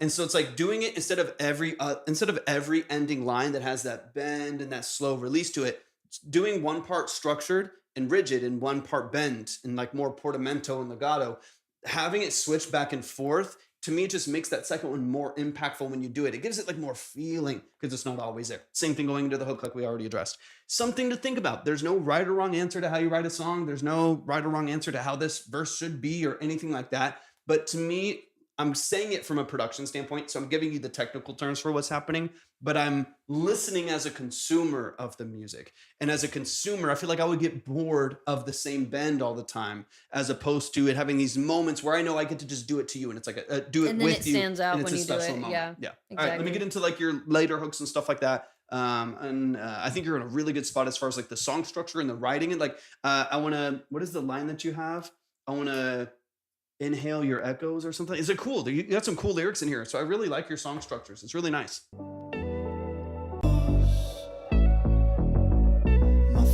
want to breathe in your echoes. I think is what you have. That's cool. I want to taste the air you've touched. I should have noticed it all on your face. Especially on your last transition of his, I should have noticed it all on your face.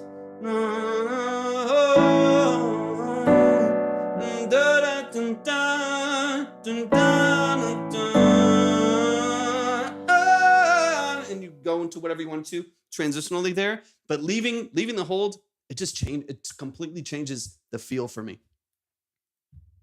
Come on. Instead you were walking away and The bass and vocals, again, like I said, I think one thing that you need is even just the warmth of the mids, right? The having a piano here, as well as like a synth. I think looking at like a Juno style brassy polysynth in the middle of this would really, really tighten this up. And I think it would make the whole song a little bit more cohesive.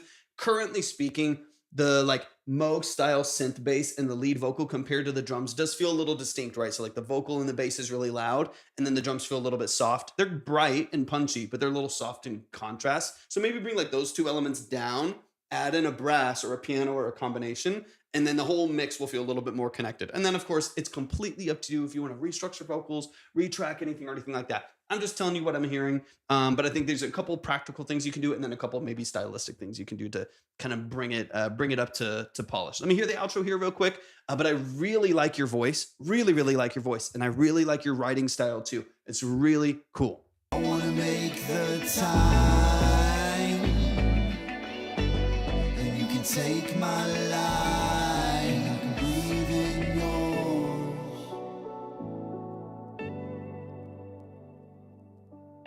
Really cool. Y'all show some love to Amelie.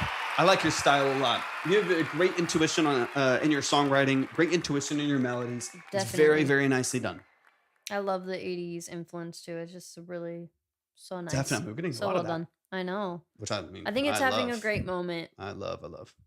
Yeah, Emily, you're amazing. I don't remember exactly what we went over the other day, but of course, just feel free to drop anything in the chat, and you know we got you. I'm just very grateful that you're a part of our community, and so think it's so cool that we got to hear 2 songs in 1 week within 1 week span. So we're lucky. Really, really cool. Y'all, give it up one time. Give it up one time for Emily. I hope, Julia, thank you so much for hopping in. I agree, Em. I think that's like you're a good producer, and you're getting great at balancing your vocal and all of this. Those are all things that, of course, we can all grow in and improve on. All of us can. But I definitely think your strong suit is building lyrics and building melodies. So if you get all that stuff pointed in the right direction, you're going to be a superpower. It's amazing. Yeah, give it up one more time. We got Derek Senna in the building. I'm such a fan of Senna. Incredible producer, musician. Derek is family. If you guys aren't tapped in with Derek, he is such a talented producer, like Torvik was just saying. And I'll just have to say that you're really, really missing out. He doesn't do a ton of marketing, but it's because he really doesn't need to. His music speaks for itself. Definitely. So, not that he shouldn't be doing it, guys. We're always encouraging him to post. We're encouraging all of you to post.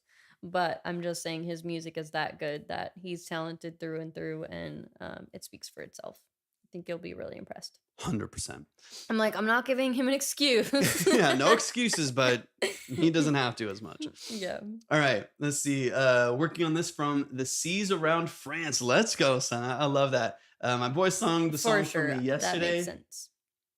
Definitely, I feel that.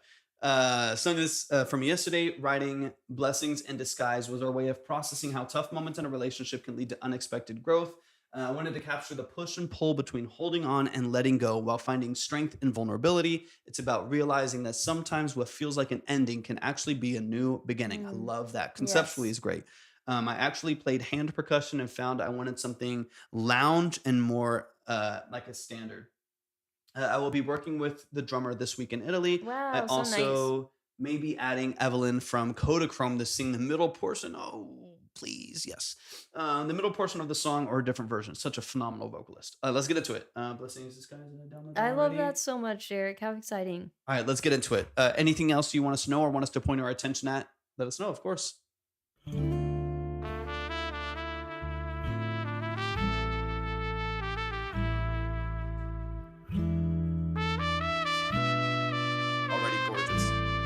Stunning. My love and I working together to pull love each strand apart, all in with our anger on the table, but I'm still banking on these cards. Crispy vocals. They say bad times won't last forever.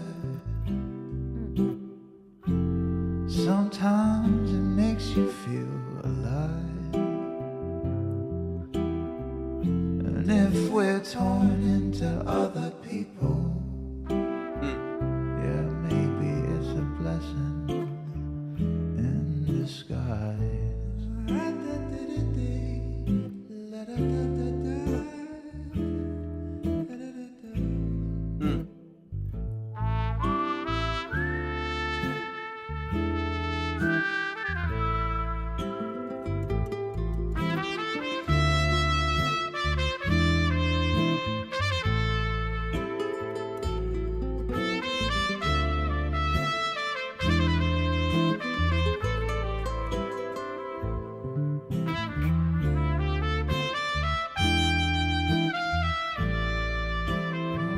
They say bad times won't last forever,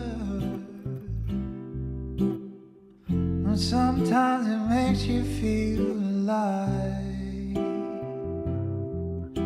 And if we're torn into other people, maybe it's a blessing in disguise, a blessing in disguise.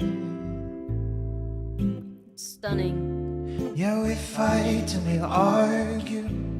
Yeah, I find it hard to see the sunshine through the rain. And every night again and again and again, but I still stay, 'cause they say bad times, they say they won't last forever. Sometimes it makes me feel alive. Yeah, my love, if we're torn into other people, yeah, maybe it's a blessing in disguise.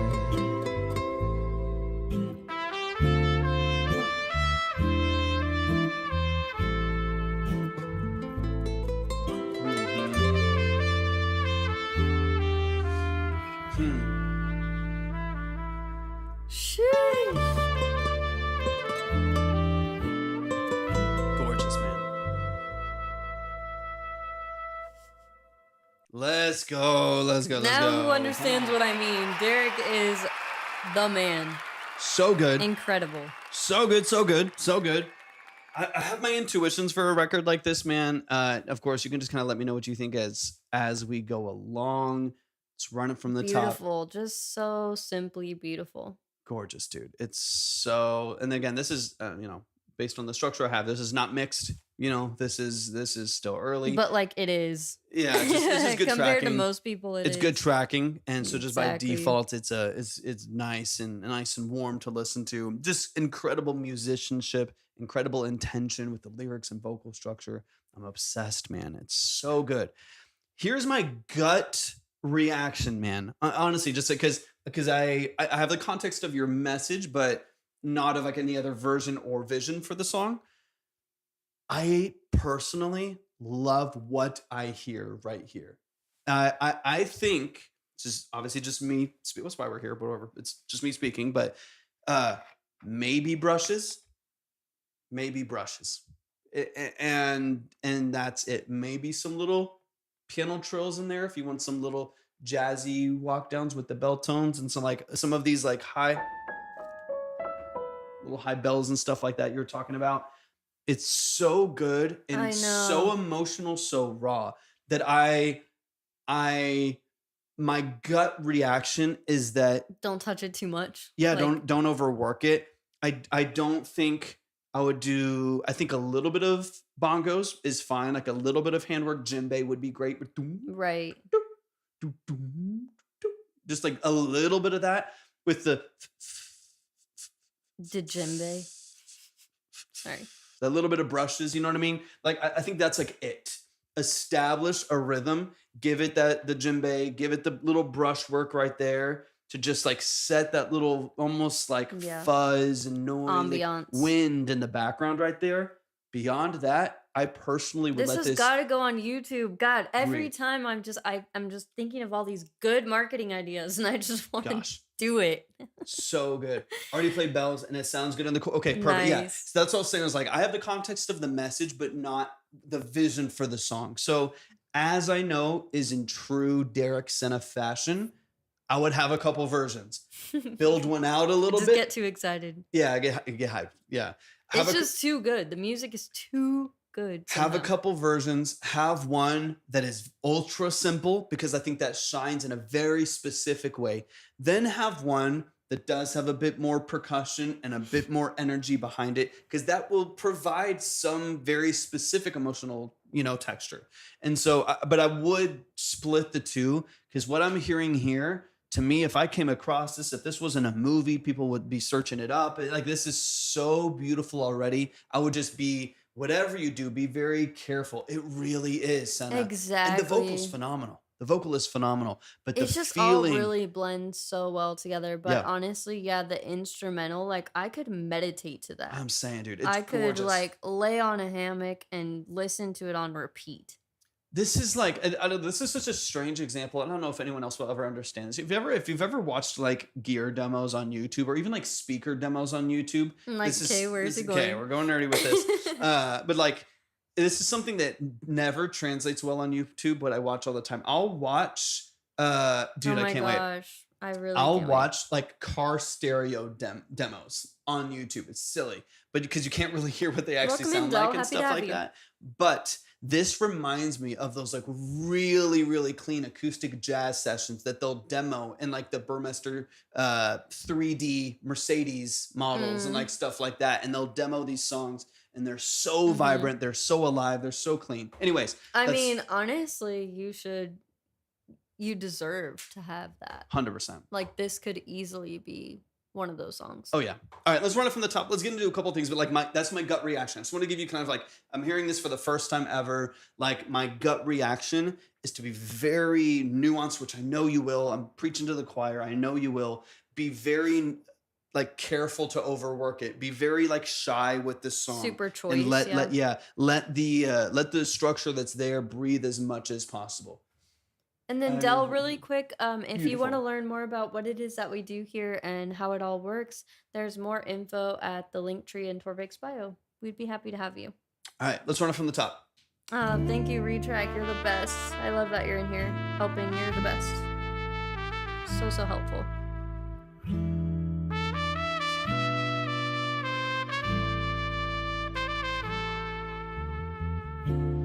My love and I working together. Like, how is it so smooth? I don't even know. To pull off each strand Just scratching apart. part of my brain that nothing else can somehow. Rolling with our anger on the table. It's like a warm blanket. Yes.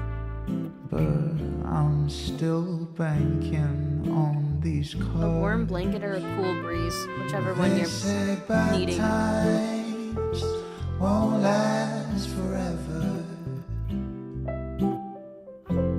Sometimes it makes you feel Right? I could alive. totally see that. Like an Arctic Monkey's vocal. And if we're torn into other people, yeah, maybe it's a blessing in disguise. Like, that's the only, you know what I mean? That's the only Never little, retract. that little, The day that Derek Senna misses is the day that the world ends. yeah, right. It's like, it could be the most unmixed like, this isn't even finished. This doesn't have a lot of the instrumentation that's going to be in the final song. And it's still like so just gorgeous. But again, I always come back to this. This is a testament to good writing, good tracking. I say this Good all production. the time, that like the mix is so far down the list. This version of this song, unmixed and boomy, the vocals are too muddy, like whatever, all that stuff that, whatever, doesn't really matter, could be in a movie and it would be a viral song and people would be loving it and they'd want it in their wedding and something, whatever. You know what I mean? 100%. The mix is very far down the list if your writing and your tracking techniques are technical and well established. This is a great example. Sorry, guys. Great example of that. And then when you mix something like this and you balance it and you produce it out a little bit, it's just out of this world.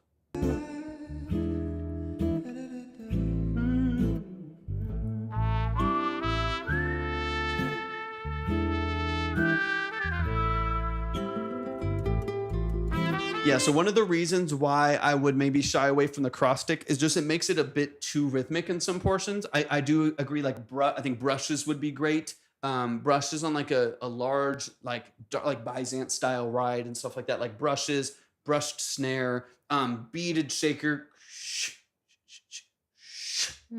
like little things like that, very subtle, soft transient things. I think would work really, really well. I think as soon as this becomes too kick cross stick, too rhythmic, it pulls me out of the mellow, loungy nature of it. So just be careful of stuff like, not that you can't have it in there and it can't actually work really well. Like I'm hearing what's here in front of me, right? But this is something I would be very, very nuanced with and very shy. Got a feeling, dude. I love it. I love it. So yeah, as always, you know the deal. As always, you can hear the inspiration. You can hear all the things and how they could potentially fit in there. So go with your gut. Go with your gut. I'll just kind of tell you what I'm hearing as we go. Yeah, retrack.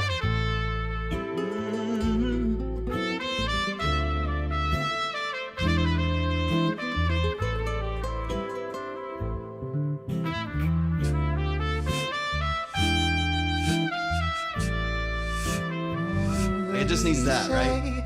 Bad times won't last forever. And sometimes it makes you feel alive. And if we're torn into other people, harmonies are beautiful. Maybe it's a blessing in disguise, a blessing in disguise. I mean, this is like one of those songs that, I mean, to throw a huge name out there, it's like one of those songs that I could hear like Billie Eilish doing. And like doing like a real great, like a cover of this, because it becomes this like big jazz song and they're doing some like cool acoustic covers. Like it has that movement in the melodies, the little bends, the beautiful harmony, like nuanced harmony structure while still feeling so authentically jazz. I really like this, man. So stunning. So good. Yeah, we fight and we argue. Yeah, I find it hard to see the sunshine. The lyrics are gorgeous. Through the rain. And every now and again. Yes, again, you've nailed it. again. Exactly. But I still stay, 'cause they say bad times, they say they won't last forever. Yeah, sometimes it makes me feel alive. Yeah, my love, if we're torn into other people, yeah, maybe it's a blessing in disguise. Solos are so tasteful.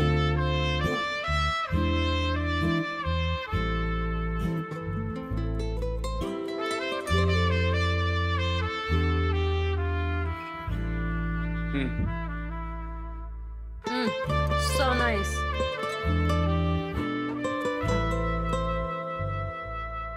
I think you nailed it.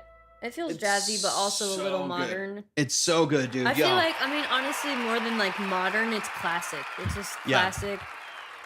Any era, this is gonna be good. Yeah, I think like what feels more contemporary would be like the harmony structure. Like the way that some of those, that feels a bit more modern. Modern would be like 2000s or later, right?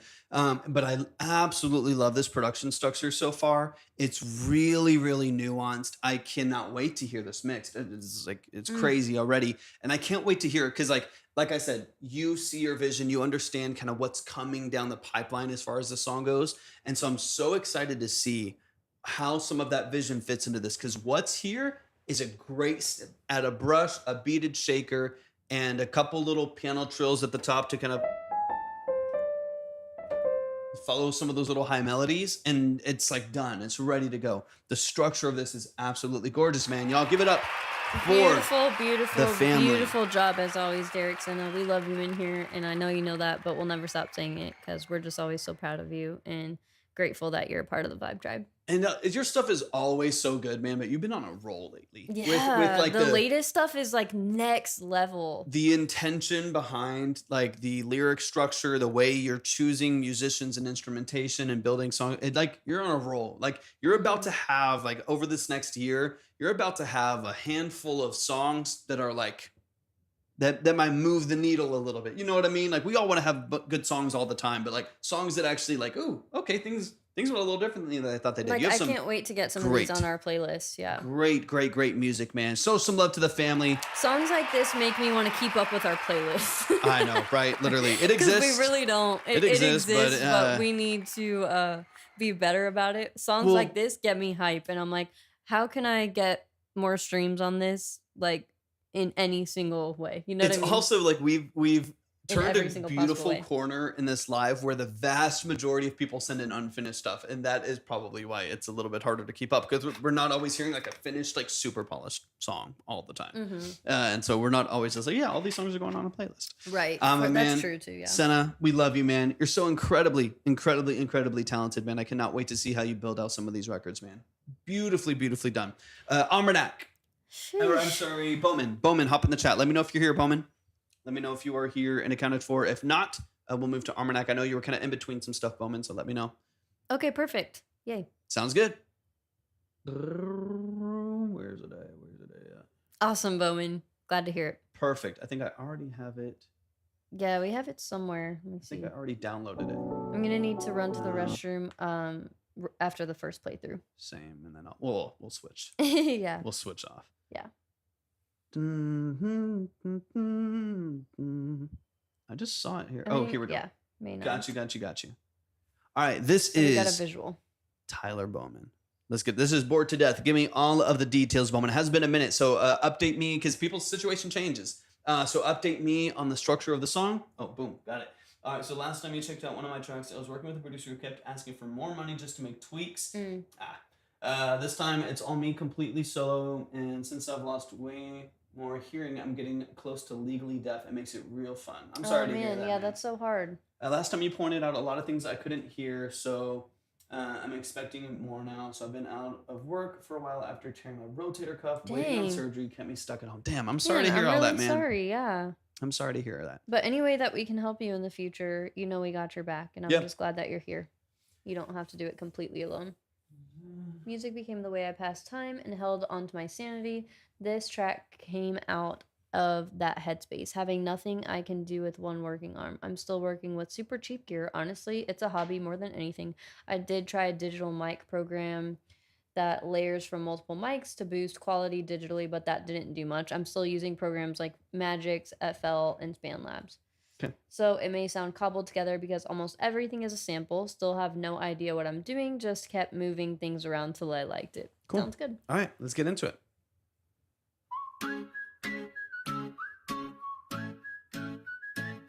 The fact that you're creating any music when being almost 100% legally deaf is extremely impressive. Crack in the ceiling, taught my goldfish how to text. Made a list of all my feelings. Spoiler alert, it's just next. I wore a suit to take out the I like the visual too. I know. For my indoor plans, try to make boredom an art form. Now it's asking me to dance. If I sit still, I might combust. Remind me where you got the production to. On cosmic dust, routines a trap, dressed up in trust. This silence way too loud. I'm bored to death and back again. I daydream just to stay pretend. This ain't a vibe, it's self-defense against the end of common sense. I'm dancing. It's gonna pause for a second so I can go to the main video. And we're back. Trying to wake the part of me that's dead. So bored, I started losing breath. This boredom's flirting with my death. I love that, Bowman. I love that.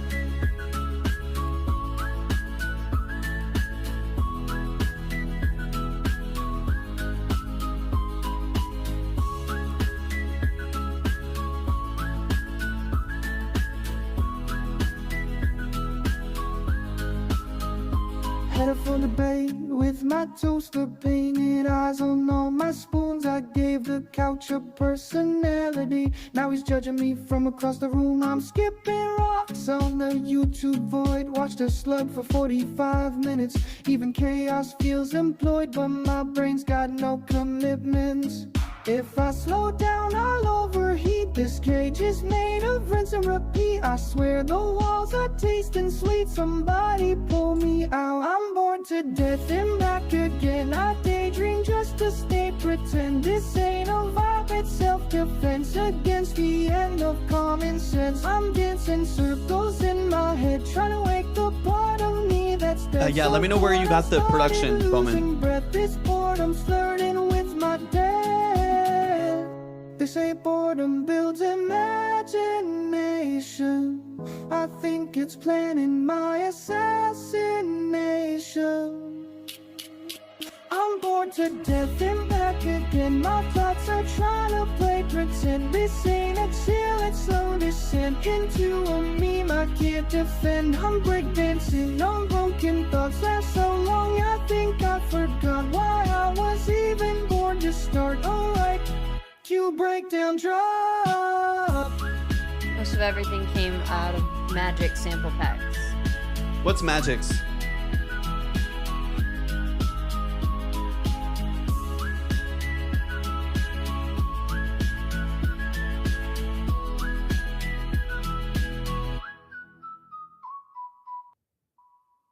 Let's go, y'all. Show some love. Show some love. Show some love. That is Tyler Bowman. Really quick, too. Let me know. What was the last song? I want to hear. Extremely outdated production program. Got you. I really like the art. You're incredibly talented. What's the... We'll definitely talk through some things on my side of things once Torvik does his breakdown. I'll be right back, guys. Let me go to your... Yeah. Da, da, da, da. Da, da, da. I want to check something real quick. What was the last song that we heard from you, Nick? Is that on YouTube too? Dun, dun, dun. I think was My Time. Let me hear. Okay, yeah, I got it right here. Let me see.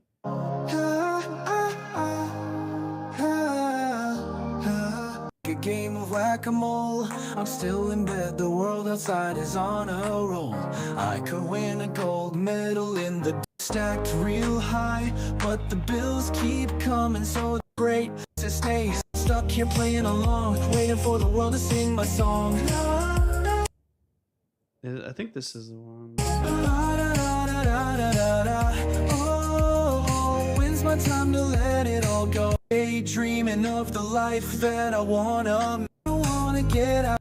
I'm listening for something real quick. Let me back it up. I'll go over here. And then we just heard Bored to Death. Did you just release an album? Bowman?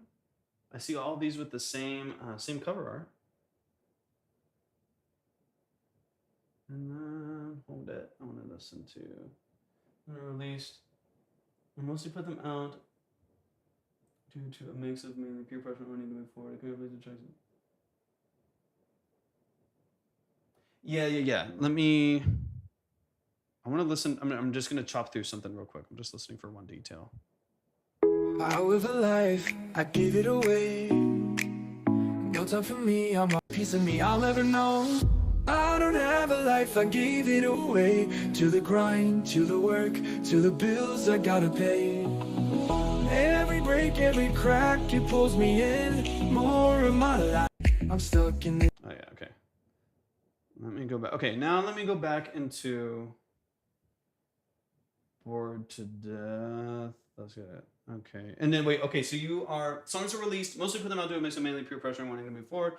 Do you, because of the issue with the producer, right? And then, okay, here's this one. And then, are you releasing these to platforms? No description. Or are you just releasing them to like YouTube and SoundCloud or something like that? Okay.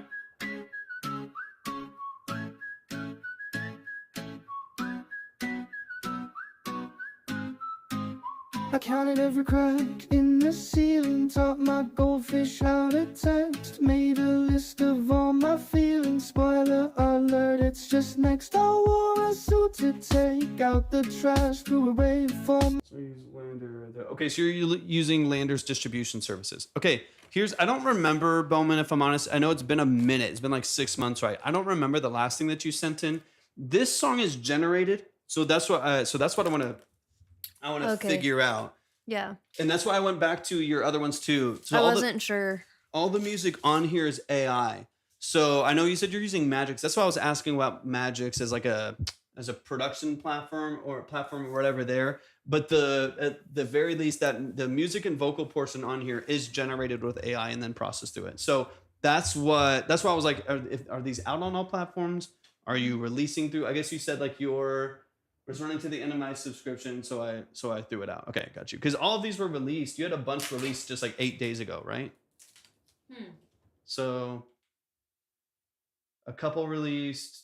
So Still Loading has a couple that were released 3 days ago. Another album of 6 songs 8 days ago, I think, or something like that.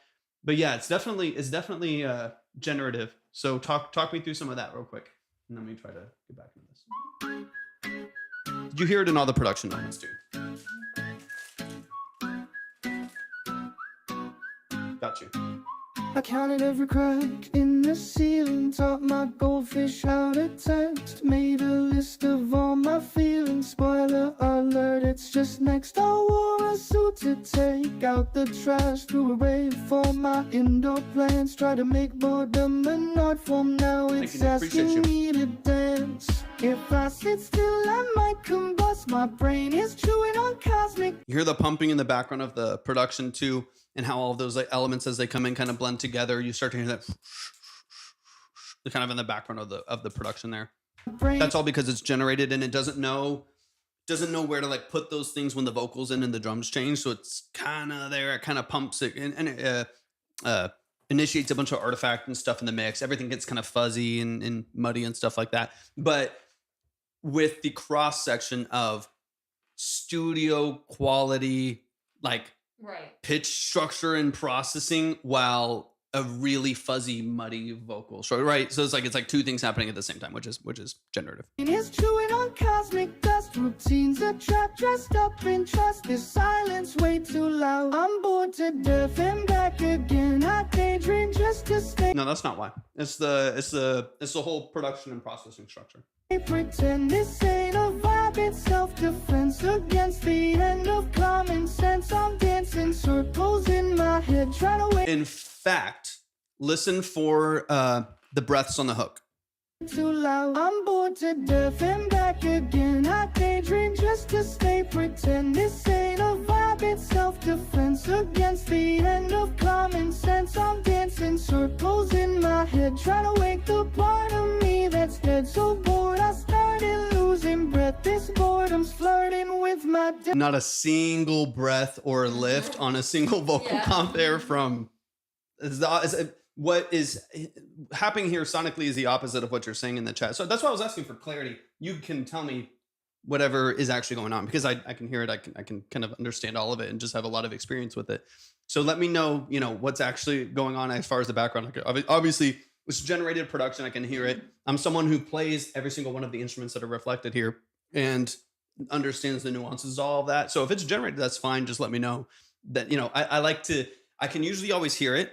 And I like to affirm that with the person that's presenting it, so we can just be on the same page as far as the record goes and what you're talking about and what you're letting me know in the chat. But this the whole structure here is, and all of your music on YouTube that I see here is all AI. So yeah, just talk me through some of that. Let me skip into this last section here. But you can see that you're talking about limitations in lung, and there being literally no representation of that, of most major like great vocalists being able to actually hold a note like that with those melody changes perfectly, automated through BandLab or Magix with no automation profiles for pitch like Melodyne and stuff like that.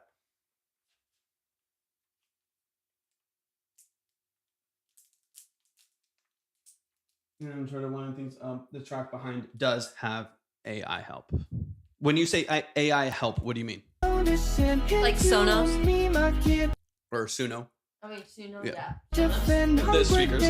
No broken thoughts last so long. I think I forgot why I was even born to start. Alright, cue breakdown drop. Like the voice is AI too. That's not content. Because I know what vocals sound like through my $3,500 mic. I know what they sound like through a $100 mic. I've mixed for clients through Apple headphones, and they're their Android phone speaker. So I know what a vocal in any form of clarity sounds like in all the different formats. I've mixed hundreds of songs well over a decade of being a professional engineer. So I know that the vocal is AI. And I know that you're saying the beat has AI help, but it's generated by AI. It's prompted. Same with, you're talking about degenerative lung disease and things like that while whistling in perfect pitch over the long chorus at the end of a song. Just tough.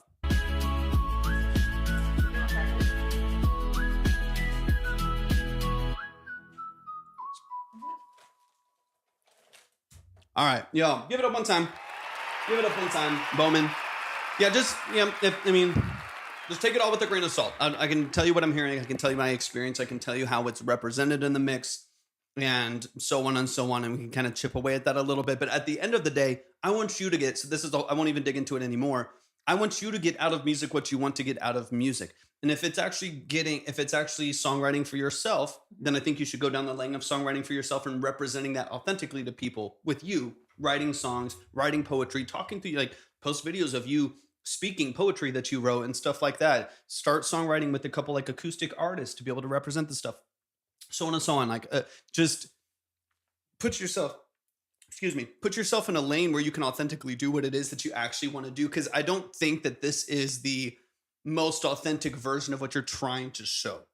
Mm-hmm. I think you want to be an artist. I think you want to be a songwriter. I think you want to be a musician. And that's awesome. You want to be in this world. I applaud that. I love that. I champion that more than anyone. I love that so much. Just make sure that your work and what you're presenting to people authentically represents that, because this music here doesn't. And you're just going to get like called out. You're just going to get like, people are just going to get frustrated and listening to what you're doing. Not only that, but like the platforms will like flag you and stuff. So nothing will ever really come of it.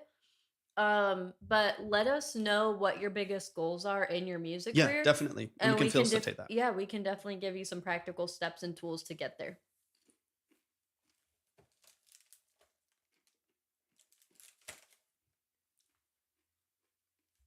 $100% Almanac. There's options.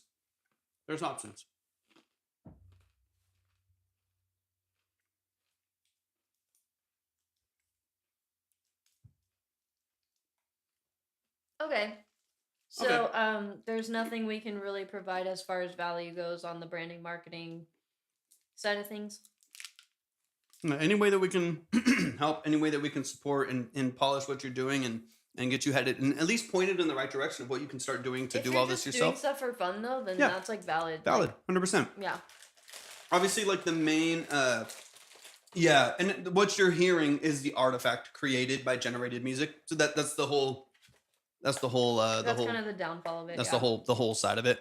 But yeah, if you're just doing it for fun, you're just doing it as a hobby, you just, you want to create stuff, 100%, man. I applaud you for doing that. Enjoy the music process as much as you have the capacity to and prompting it and making it and creating it and stuff like that. I'll love when it comes to stuff like that, man. So y'all show some love to Bowman. Show some love. All right, I think I can get through one more and then I'll use the restroom. Okay. All right, and then we might even close it up there. Almanac. We might close up on Almanac if no one else joins the line. We have a lot of work to do. Yeah. Constantly have that never-ending to-do list. So, if you want to join now. Otherwise, we'll probably close the line here in a minute. All right, Almanac's in the building. Looking for advice. Looking for advice mostly on what I could do vocally to make the track more interesting, catchy, harmonies, ad-libs, etc. Some lyrics are going to be changed soon, and also will be recording the song with a girl who will add her own harmonies, ad-libs, and she will be singing the outro. Let me know what you think. Okay, beautiful. I love it. I love the context already. Talk to me really quickly about the mix and production. Is this YouTube Beat 2-track? You'd mentioned YouTube Beat, so maybe it's that. YouTube Beat 2-track. It's a BeatStars release. Did you produce it yourself? Self-engineered? Going to a studio? Let me know. Give me some context there. Let's get into it. This is Good Boy by Almanac. Let's get into it. Might be our final song today.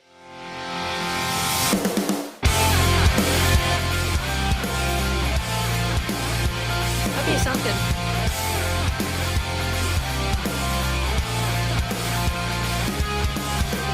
Babe, I get bashful when I'm up and there's nothing but you to do. God, you're such an asshole in the best way. You bug me till I need you. So tell me again, what's seeing. Whisper right in my ear the things you're needing. Cause I'm yours and I'm nervous to learn. There's a purpose to please, to supply and to feed. Damn, you're gorgeous. What are you recording your vocal on? There's a million reasons we should kiss, and I want you, you want me, I need you, you need me, babe. Even when the dark side's pulling me, I'm gonna be a good boy, good boy. Even when I get a bit angry, I'll always be a good boy, good boy. Because my love is unconditional, and my words have been medicinal. Even when the dark side's pulling me, I'm gonna be a good boy, good boy. Takes a long drive home with the right motherfucker. Plus a yap that's talking about the right ways to love her. And I know sometimes it just don't seem true, but you should see the ways that I talk about you. Yeah, I'm telling my friends over again all that I know about you, and I can pretend with my shaking hands that you can play me a fool. I've got a crush who's got me blushing like I'm in middle school. We're getting crushed, not playing cool. I'm off, but yes, you know it too. You got me wrapped around your finger like a bandage, and I'll sit around and then I'll leave until we manage to just release the tension, make the bond, and I won't mention it. You got. Well, I don't know actually. Even when the dark side's pulling me, I'm gonna be a good boy, good boy. Even when I get a bit angry, I'll always be a good boy, good boy. Because my love is unconditional, and my words have been medicinal. And even when the dark side's pulling me, I'm gonna be a good boy, good boy. I'll get myself. And then what DAW are you using? But if it sucks, it's sober. I just wanna be like you. 'Cause sometimes in my head, I get scared. If you love me, then you'll be by my side. Even when the dark side's pulling me, I'm gonna be a good boy, good boy. Even when I get a bit angry, I'll always be a good boy, good boy. Because my love is unconditional, and my words have been medicinal. Even when the dark side's pulling me, I'm gonna be a good boy, good boy. Even when the dark side's pulling me, you'll always be a good boy, good boy. Even when I get a bit angry, I'm gonna be a good boy, good boy. Because my love is unconditional, and your words a bit medicinal. And even when the dark side's pulling me. Let's go. Yeah, I'll give it up on time. I think we're gonna. Almanac, I saw on your TikTok that you're only 19 years old. Is that right? Let's go. That's really, really cool that you're getting into making music at such a young age. So mad props on that. I'm really excited to see where your journey takes you. I love it. And then you said, and Lex, I'd start with kind of just turned 20. Congratulations. Congratulations. Either way. Happy birthday. Yeah, happy birthday. It's different every time. Either Lex. way, that's still really young, and it's cool that you're already making some music. I love it. So let's dive in. So you produced all of this though, right? So you like programmed the drums, added the guitar and stuff like that all yourself. If so, let me know. Yeah, I hate that's like, that's a boring answer, Lex. I know, but it's like What'd you say? I said it's different every time. Oh yeah, Yeah. I know exactly. That's what I was thinking. Yeah, it's like sometimes I'll literally wake up in the middle of the night with like a melody or like a lyric in my head, and I'll Right. make a voice note of it, and then I start building a progression from Exactly. that. And then sometimes I'll sit down and I'll start to build something with like piano first or guitar or synths, or it's kind of a little different every time, which is the boring I'm not answer. sure. Haven't heard it, but thank you for hopping in. All right. Almanac. That's so cool, Almanac. Since you were 15. I love it. Okay, so let me give a couple bullet points, and then we should be able to get through the song fairly quickly. Okay, so for one, you have a lot of potential. Like the fact that you're so young, you're producing for yourself, all of the things that you're doing, you have a lot of potential. Absolutely. I think one of the things that you could train would be vocal pitch control, and there's a couple sides to this, especially when you're you're doing like high mixed voice. Knowing which notes are going to be hit as you get to those notes is really important, because it's not just a It's not just, it's all of those little notes in between that sometimes get mistargeted that make it sound way out of tune, as opposed to just once you get there. So I think, especially when using auto tune and stuff like that, it's gonna automatically pitch it to it's gonna sometimes like not amplify the proper, some of the problems getting up proper there. key So all the I would time. really hone in, get on YouTube, do some get some followed vocal lessons that you can do, some vocal warm-ups and stuff. Where you can follow the pitch going up like big jumps and stuff like that. Yeah, and I would be encourage you super to helpful. record it. That way you can watch Yes. it back and then, give yourself that feedback, take it into consideration, and then do 100%. it again and again and again and stuff like that. That can be really valuable. Now, a couple things real quick before we get into it. On your production, this is a bit of a stylistic choice, but it does affect kind of the openness of the mix because things are getting suppressed by compression. It sounds like you have a side chain from your kick to some of your other production elements. You can let me know if that's not the case. There's some, regardless of what's happening, it's either pumping on the drum bus itself or like the kick being so hot that it's like triggering compression and the whole mix is kind of getting suppressed, or you have a side chain from that kick to some of your other elements. But what it's doing is it gives you some clarity to the kick, which is one of the goals of doing something like that. But it also is kind of robbing you of all of the life of like the double track guitars and your lead and like your overheads and like stuff like that. I do have everything stand and dry, so we get to the final mix. Okay, cool. And do you have somebody helping you with the mix? 100%. 100%. And then really quick before we do a second listen through Almanac, let me know where you're at as far as distribution goes, if you have, and like what your goals are with making your music and stuff like that. But more on the branding, marketing, visual side of things, and we got your back with that. 100%. 100%. Yeah, and you don't have to be. You don't have to be. I am not either. So here's what I would say. Choking on crackers. I've been struggling to make TikTok. Okay, got you. Okay. So on that sidechain side, is it under the name Almanac? Sorry, I need to look it up while he's going over his portion. Yeah, let us know the name that is under. I'll look it up I'll start with Spotify. Cool. When it comes to sending this to an engineer too, it is. Okay. Perfect. When you're sending this to an engineer, try to get when you're doing a demo and stuff like that, try to not overcompensate on the processing side. Like sometimes decisions will be made so intensely that the engineer is kind of forced to do something with that, and then we're still not happy with the end result. I've had that many, many times where like an artist insisted on sending me their already auto-tuned vocals, but the auto-tune's in the wrong key. We'll talk about that in a second too. They really want to already have them compressed and whatever, but I really hate the way they were compressed because they're robbing all the life out of it, but then we wonder why there's no life at the end of the mix. And so all of those like structural things, I would definitely, when you dry them up, just make sure that any of your even dry processing like compression and EQ that doesn't have a lot of ambiance to it, take as much of that away as possible. Or another option, which I've had a couple artists do as well, is send me dry and wet stems. Thank you for the heart, me Slim. Send dry and wet stems or multi-track, depending on how you want to structure the multi-track. And have one like, hey, here's how my vocal sounds with a bunch of reverb and auto-tune and all this stuff. It's how I kind of like it to be. Here's the dry vocal. And you can kind of get a direct process back and forth.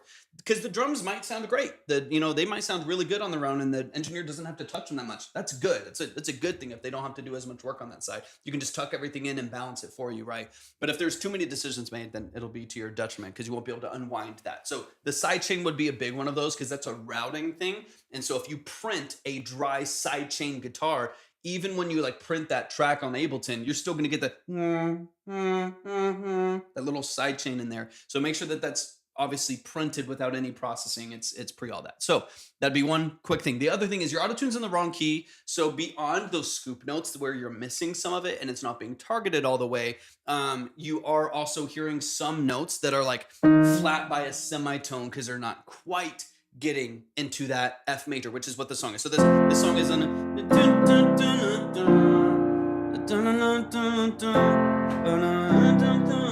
that's like the whole main structure of the song. So make sure that is in F major so that even if some of those notes are a little bit off, you can lock them in. And then you're getting someone to engineer this, which I'm glad. I would typically, especially with a kind of a punk or alternative vocal like this, I would typically be pretty heavy on the melodyne side. Let's go, Joseph. I love that. To really lock in each of those vocal notes that you have. So it's da da da da da da da, and it's like locked in to that grid right there. There's not a lot of wavering. outside of that, which I think would be one of my biggest tools that I'll have your engineer rely on to process that vocal, so that all of your notes are not just in tune in the right key, but they're in the intended notes, because those are two different things. You could plaster Melodyne on a track or just put automatic tuning on a track, and it'll tune it to the closest cent, and that's it. You know, it's like, is this closer to an A or is it closer to a G? Whichever one it's closer to, it's going to put it there. But you might have intended to be an A, but you were just halfway through it on your raw vocal. And so Melodyne's going to be the trick to place that note intentionally where you want it. So it's not just in tune, but it's in the intended tune of the song. And I think that's really And then important. Spencer, really quick, thank you so much for joining us. All the info can be found at the link tree in Torvik's bio. We are about to close the line, guys. So if you want to join, we'll give you a minute to join for today. Otherwise, we will be back tomorrow as well. 100%. All right, so now I got all that. Whoops. Break the stuff. Well, I can't break this mic because it's bulletproof. But I will. I'll chop through the song now, because I think I kind of addressed all of the things kind of off the bat there. Make sure the tuning's in the right key, and then it's the intended note structure of your tuning, not just automatic, or even with because Melodyne can be automatic too. You just put the slider all the way to the right in the right key. Make sure it's in F major, because that is the key of the song. So make sure, because even if you use like auto structures and stuff like that for finding the key, like auto key and like different things, or key detective, sometimes it messes up, and then you'll be in a really nasty spot because it's going to tune it to a relative key. So make sure it is tuned to F major. Promise you, you'll be way better off if it's in F major. So let me just chop through a couple things. This will take 2 minutes, and then we'll be able to move on. Perfect.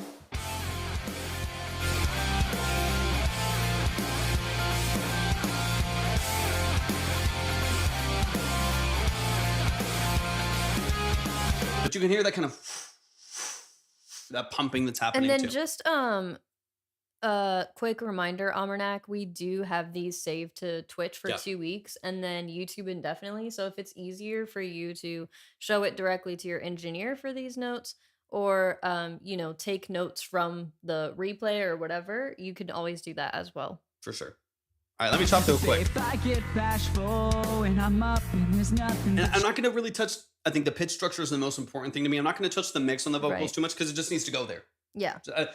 Sometimes I hate just being get a mix on the vocals. Like, of course, yeah, it needs to be mixed. So do all the things that come along with the mix. But it's like, what's the point? But the pitch needs to be addressed in your tracking, and that needs to be addressed in like early tracking for your vocals. So. You to do, God, you're you hear that? Yeah, all that movement and modulation of pitch right there. Those are the things that I want corrected, even like before it goes to an engineer, essentially. such an asshole in the best way. Because you hear it fighting the pitch. It's not like it's like, because you can hear auto tune. You can just throw auto tune on something and it like technically kind of like works. You know what I mean? But you can hear it's like the fast. It's like it's trying to get there, but it's not quite landing on the pitch. It's because it probably is two semitones like this, and the right note in the key of F is right here, and it's trying to fight those two notes bouncing around it, and that's part of the problem.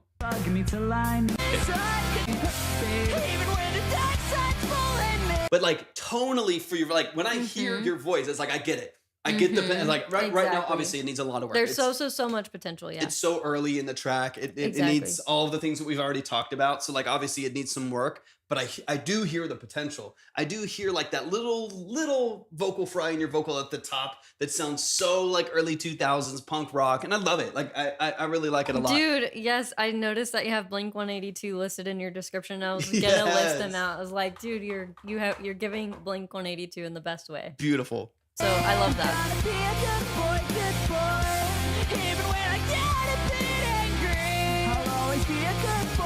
I don't know, actually. Hear the outro. Like when you hear the good boy, all those movements, you good boy. Like you want it to be like a really targeted back and forth between those notes. And that to me is the biggest thing that I would structure first. Because what will happen in the engineering side, if someone's loose with their engineering, like if I got this, I'd have you retracking a bunch of things to make the best possible song. That's the goal, the best possible song. But a lot of engineers will just take what's there, they'll tune it, they might even melodyne it, they might even like kind of get into it, but you'll definitely be missing some life. Like you'll definitely be missing some really great intentional structures that make you sound confident, that make you sound intentional, that make you sound polished when it comes to your vocal structure. So that is the biggest thing I would focus on. Biggest thing I would focus on is that vocal melody structure, pitch control, the way that it's tuned early on, even in demo stages, to make sure that's all set. So the engineer has the Thank best you, Tay. possible vision Have a good stream as well. for what you're doing. And then you're ready to go. Then the engineer just has to place it, polish it, and you're good. But y'all show some love to Almanac. I'm so glad you finally were able to make it in after all of this time. We finally got to hear your music. I do really hear the potential. Like, you've got the voice for this. Absolutely. And let's be very effing honest. A lot of, especially early 2000s, alt-rock, punk rock vocalists, are not that good.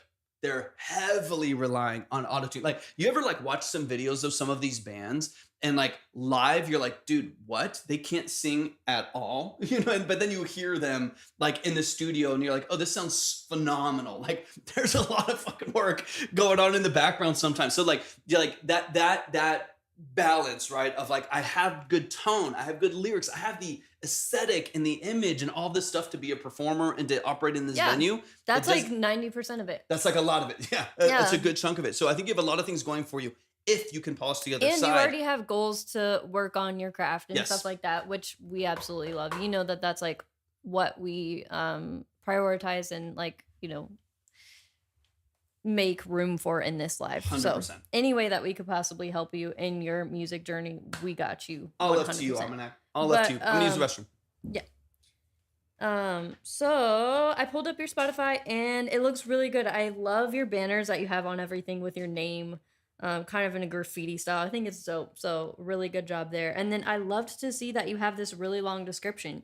It's very rare that we come across somebody in these live streams that has a good description.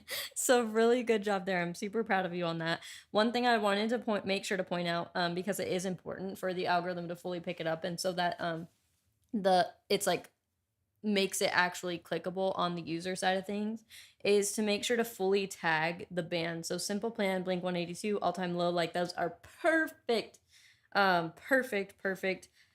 inspirations to have listed in your description. I just want to make sure that they're actually fully clickable. So what I want you to do is log into your Spotify for Artists account and then go to your description and then actually tag them like it's any other social platform, and it should pop up like it does on Instagram, TikTok, any other platform pretty much.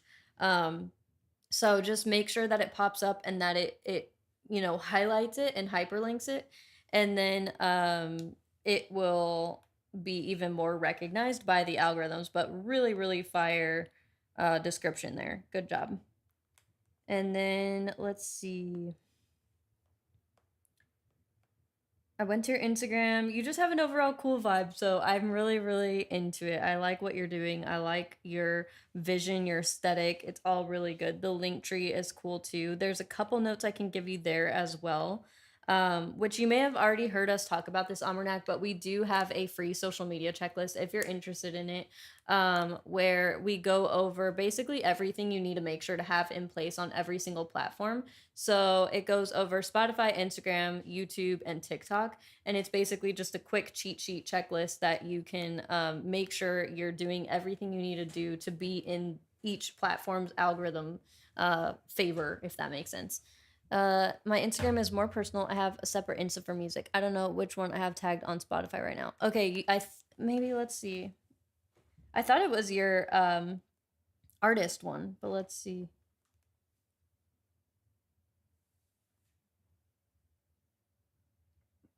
It's Almanac 9. Is that your personal? Either way, I was able to find your Almanac link tree, and so that was helpful.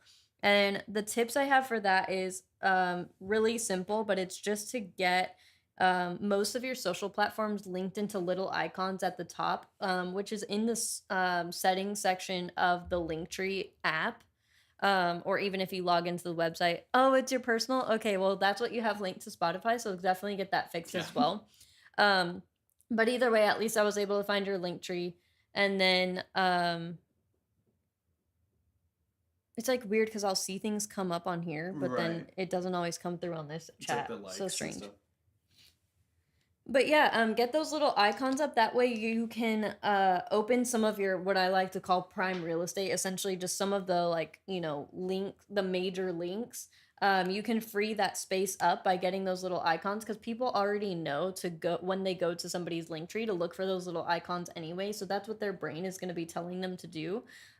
So you want to get those little icons, and then it will free up space. And when you put out a new video on YouTube, for instance, then you would put that towards the top, since you know, that would take priority essentially.